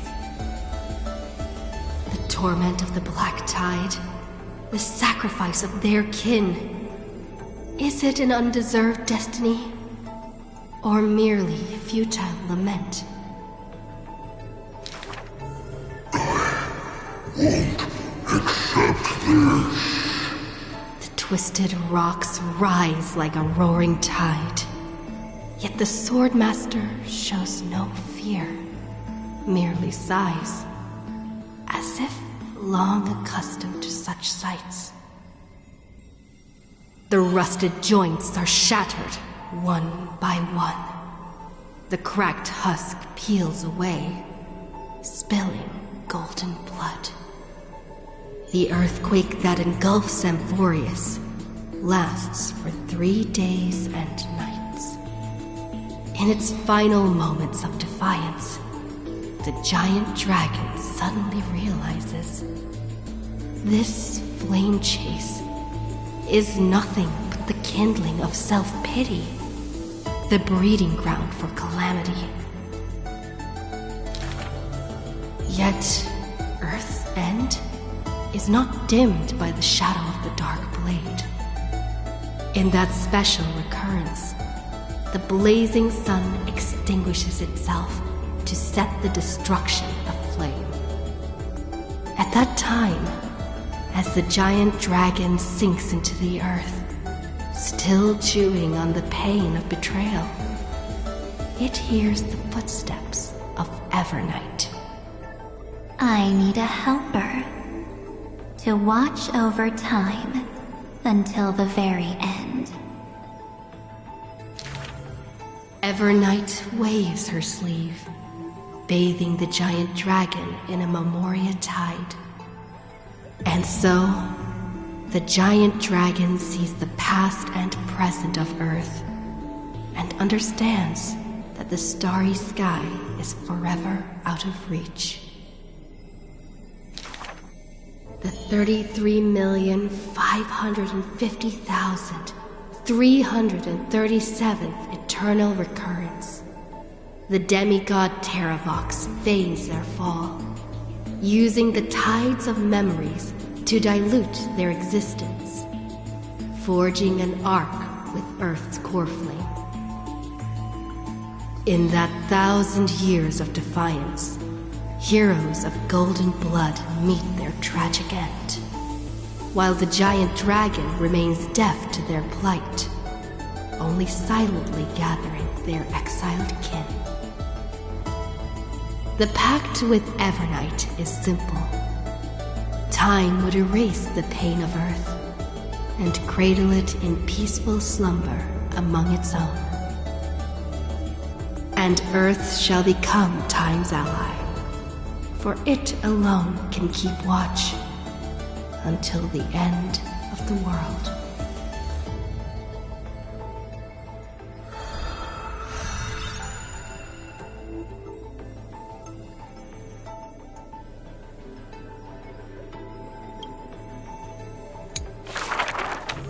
The flame-chasing heroes once scorned the giant dragon, for they refused to crush any foe beneath their feet.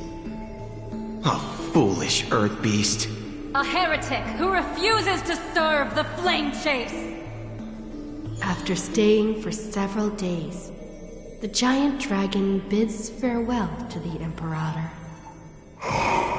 The flame chase is a glory that belongs only to the children of humanity.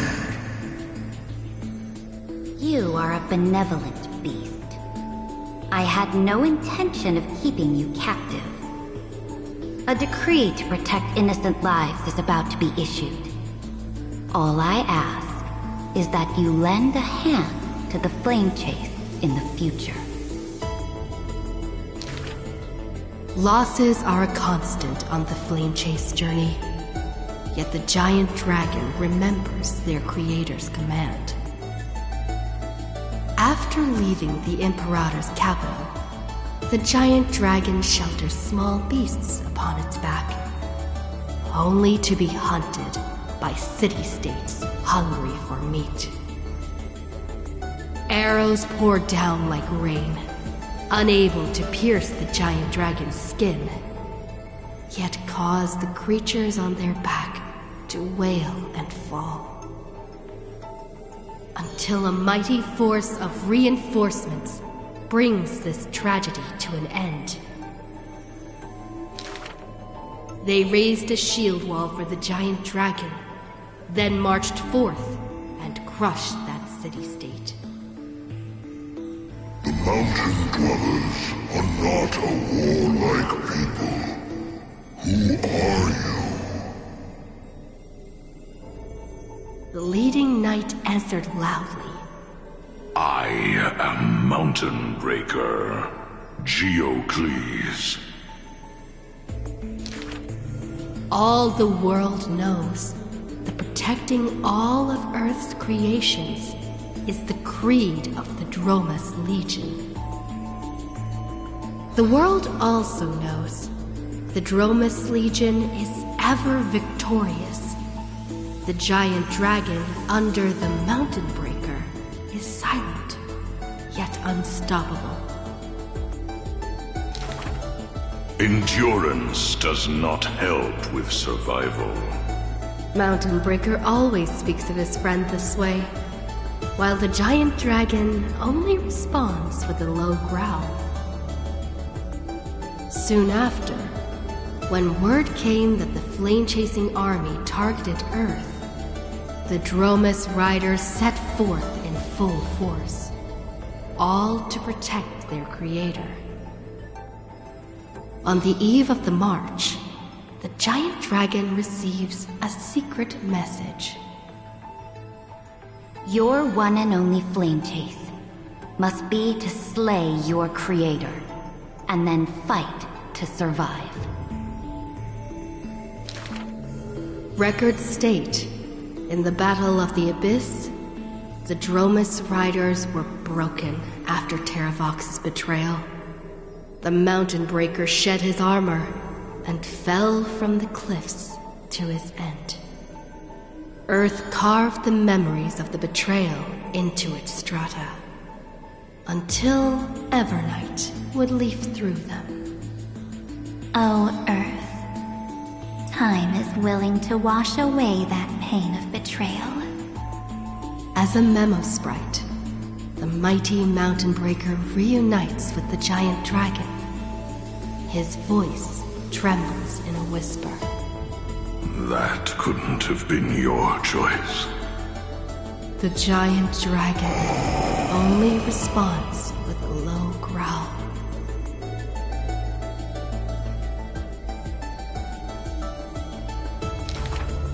The giant dragon and their comrade dwell in the abyss for 1,000 years, until the Azure Dragon returns from among the stars, stirring up the dust of destiny. He is one of our kind. The giant dragon lifts their eyelids, gazing at the azure-colored Long Scion, knowing that dragon's body bears the sworn duty of protection. But in Mountain Breaker's eyes, there is only resolute determination. That is the permanence. The permanence can heal the divine form of the giant dragon. The permanence can guide life past its end. At the edge of the world, watching their comrade's silhouette fade away, the dying giant dragon shakes its head and sighs. The permanence is not a panacea, but rather a break.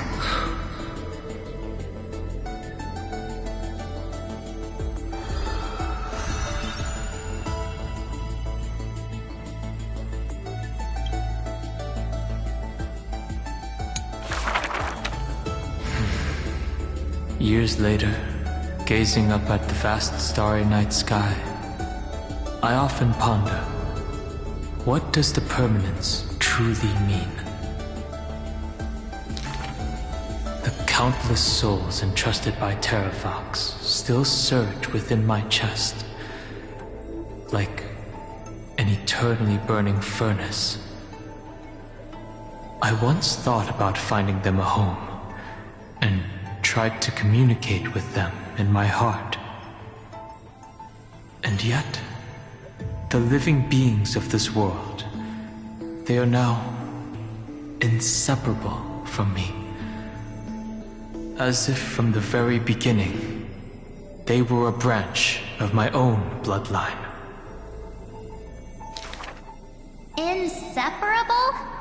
After I told everyone, a heated discussion broke out in the express car.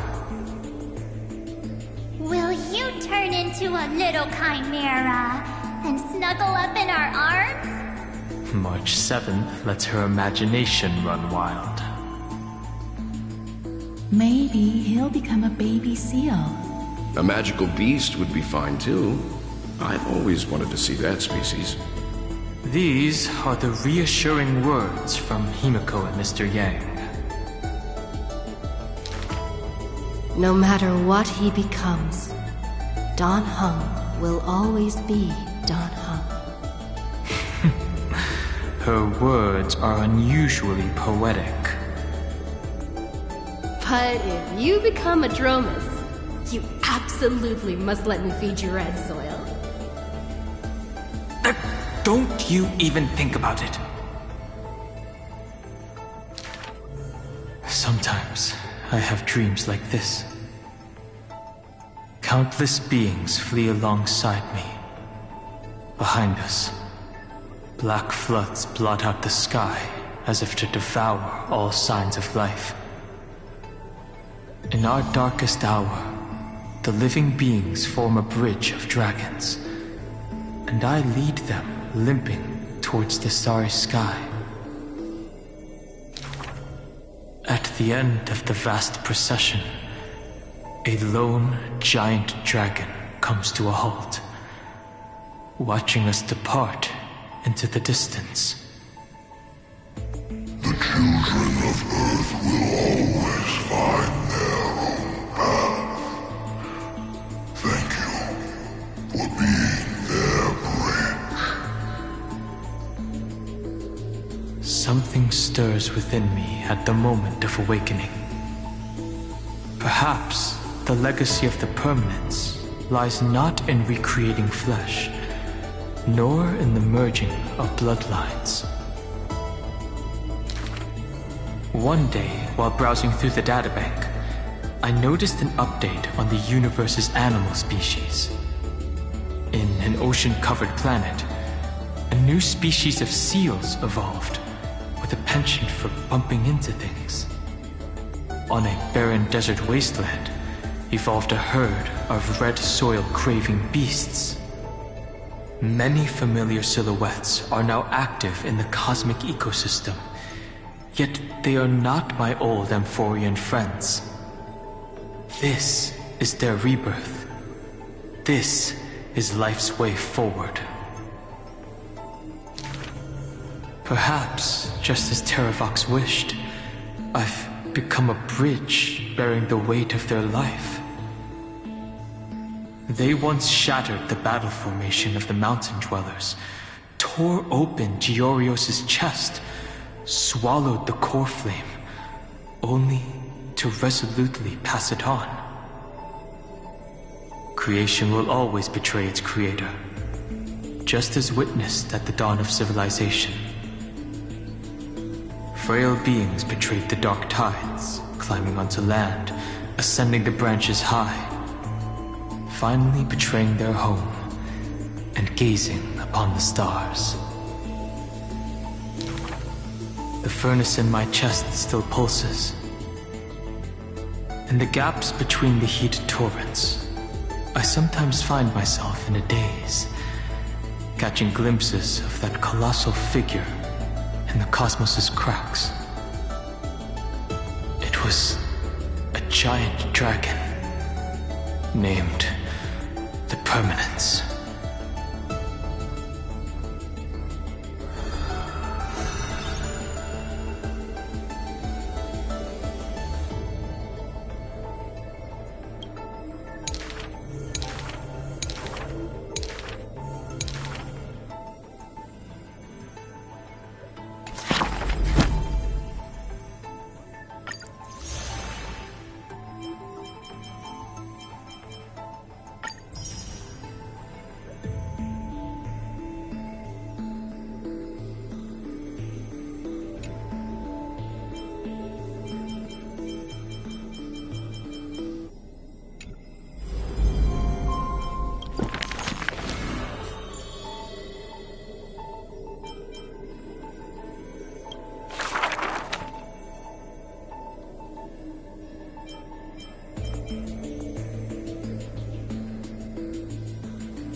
The gates of the Temple of the Three Fates gently open on the day of prayer, and the crowd crouched, whispering like the tide. The priests of Yanis listen to the prophecies. The unwavering axis of the scales of Talantin maintains balance, and only Orynyx remains silent.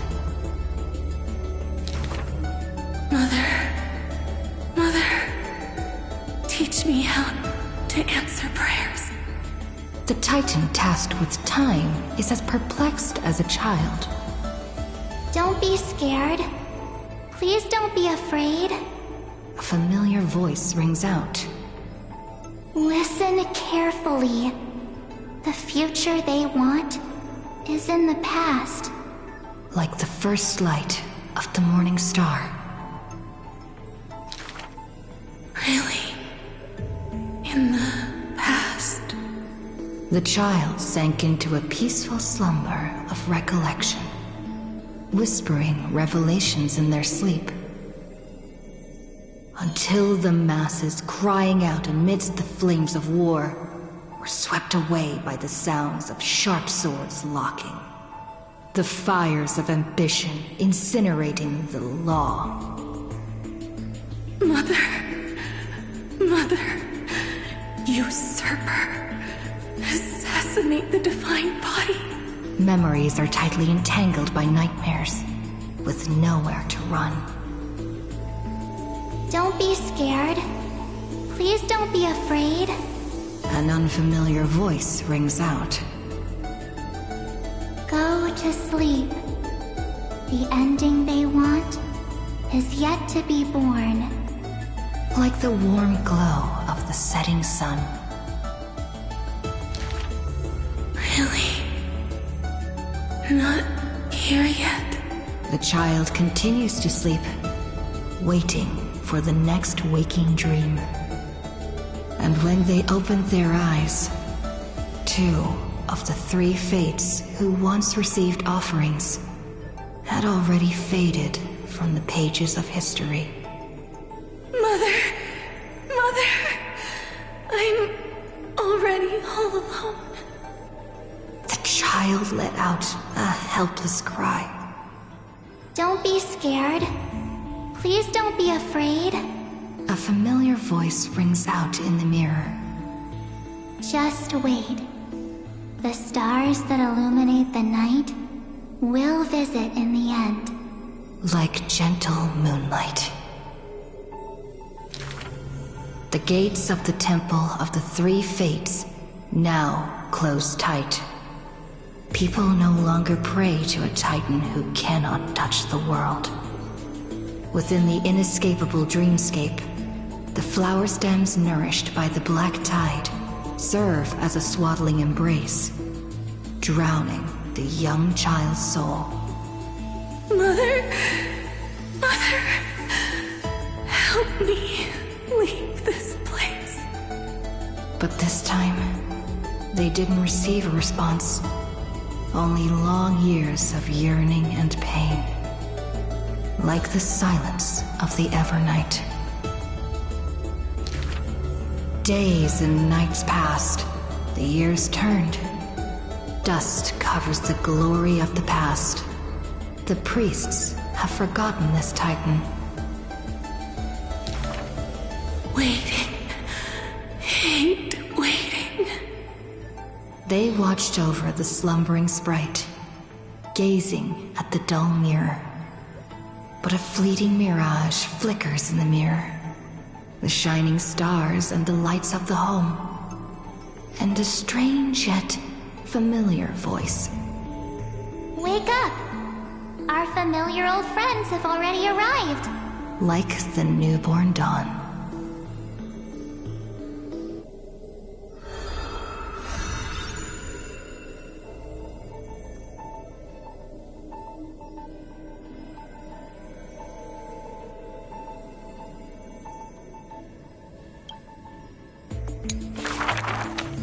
My friend, have you heard of the Rosy Celestial Maiden? Whether in a corner of the archives, or in the depths of a cave, you can always find legends about her. She had hair like a rosy pink dawn, and a smile that could thaw the most glacial ice. Some say she was Nikador's nemesis, while others say Nestia was infatuated with her. Oh, mysterious and beautiful celestial maiden. How I wish to turn into a slate, forever etched with your tale. Many claim to have seen that celestial maiden, either in the half-remembered dreams of early morning, or in the gossip and whispers after supper. She once whispered in my ear. She once saved my life. She gifted me an ice crystal! Her worshippers recite her deeds, even writing some into family teachings.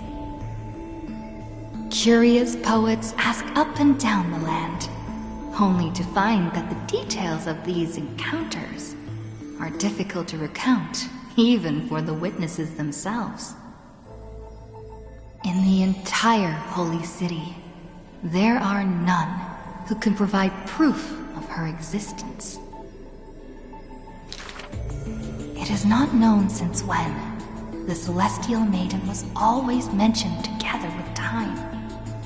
People recite her name during prayer to beg for miracles to appear faster. It is said that even in the selection of priests of time, girls with pink hair are preferred. They still didn't pick me! Maybe I need to go dye my hair.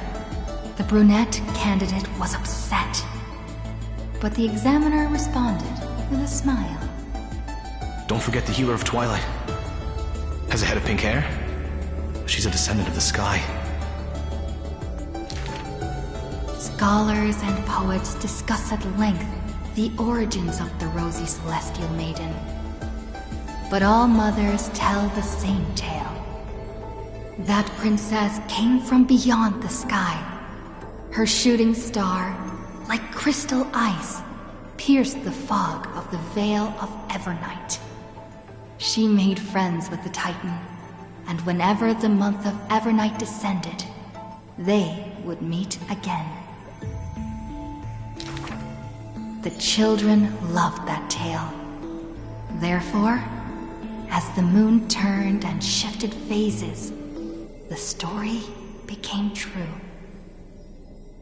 But someone always questions, unable to read the air. There are no worlds beyond the sky. So how can the Rosy Celestial Maiden come from there? Rosy Celestial Maiden. A world beyond the sky. The reckless adventurer takes out the photostone, claiming it is the true work of the Rosy Celestial Maiden. The citizens laugh at this tale, with few accepting it as true. After all, long before the guests beyond the sky arrived, the legend of the Rosy Celestial Maiden had already covered the world. So, my friend, have you really heard of the Rosy Celestial Maiden?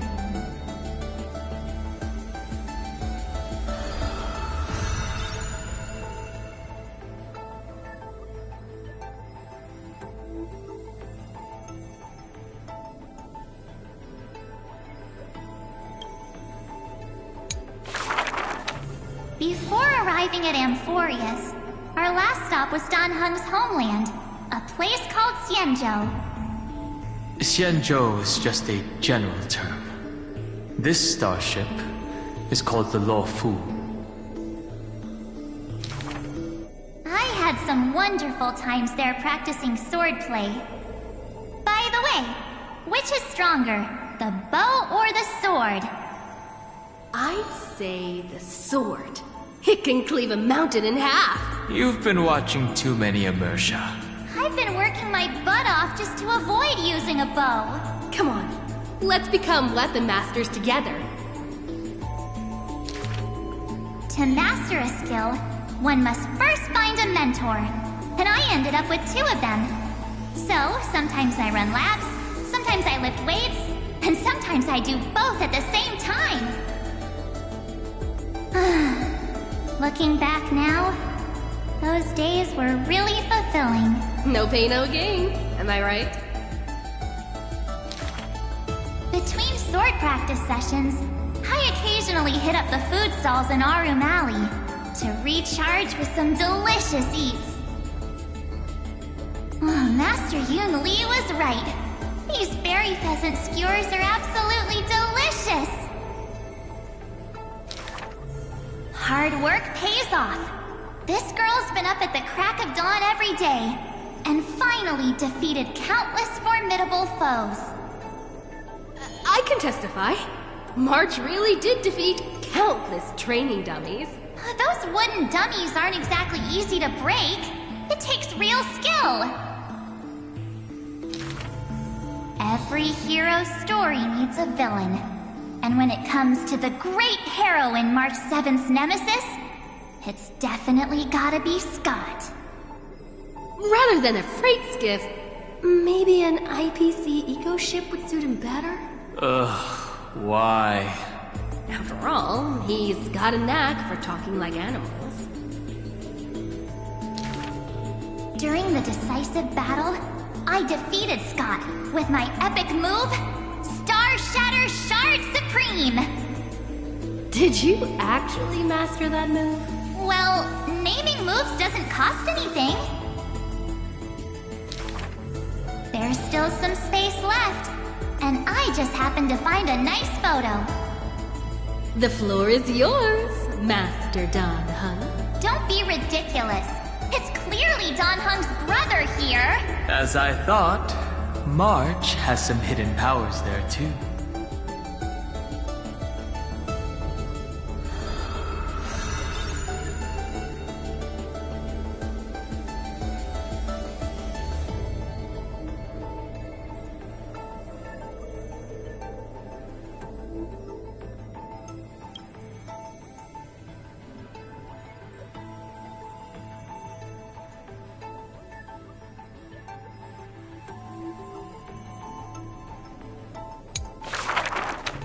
In memory of our first trailblaze together.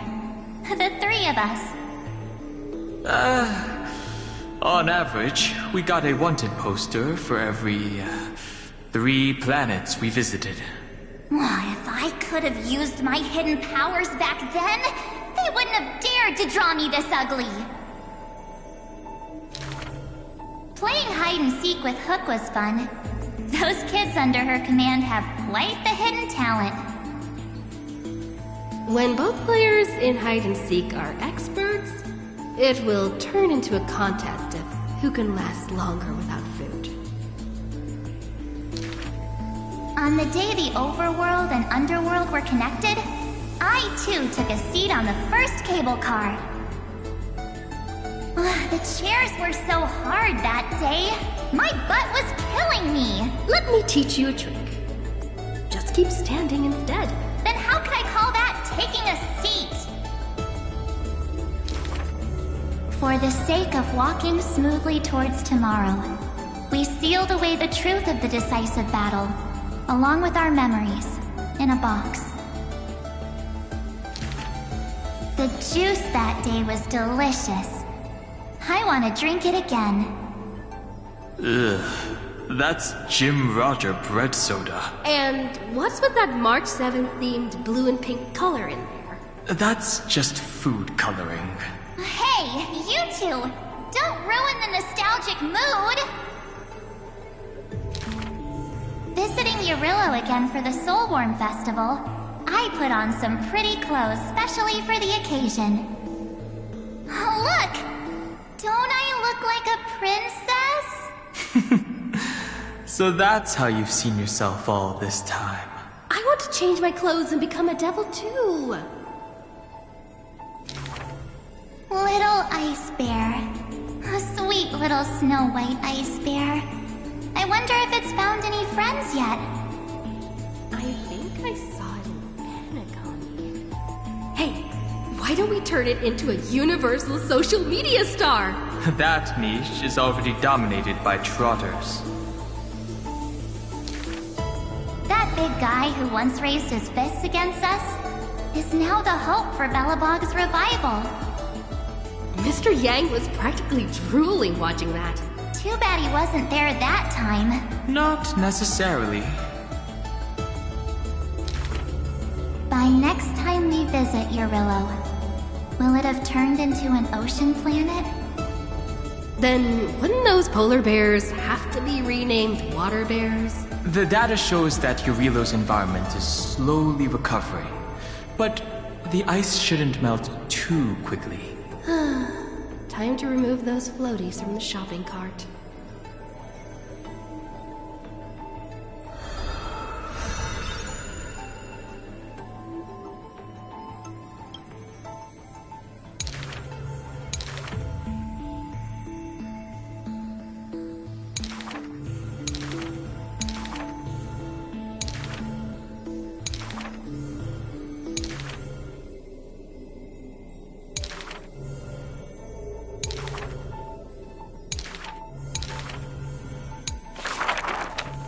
I heard I was once frozen in this ice block, drifting all over the universe.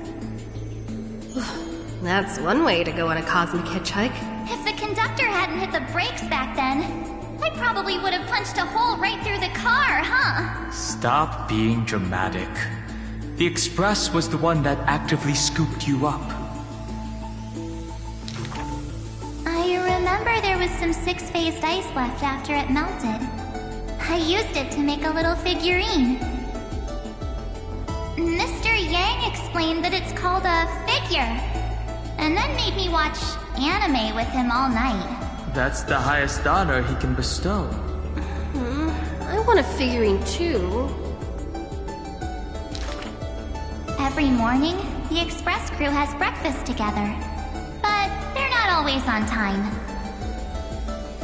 I can't help it. I'm still sleepy. Next time, get up earlier and set an alarm. People who can get up right as soon as their alarm goes off are terrifying. This kind of person is capable of anything. My camera's full of Pom-Pom's photos. It's so much fun dressing up the conductor. Pom-Pom used to have a turtleneck uniform, but they've rarely worn it since March arrived. I love my room so much. I tidy it up every single day. Looking at it now, that photo wall must be the power of memories. By the way, I've been meaning to ask, where's the wardrobe? Take a guess. I remember Taikian, my most trailblazy of trailblazes. That grand debut cost me quite a few credits. So? What exactly happened? I saw a ball by the road, so I just casually kicked it. And then, bam! It flew right into the ceiling, through the venue. And scored 100 points, too! We'll travel together, forever and ever. That line sounds familiar. Memories weave the past, bit by bit. They stretch long behind me, like shadows on the path I've walked. I wonder, what stories will the future me create?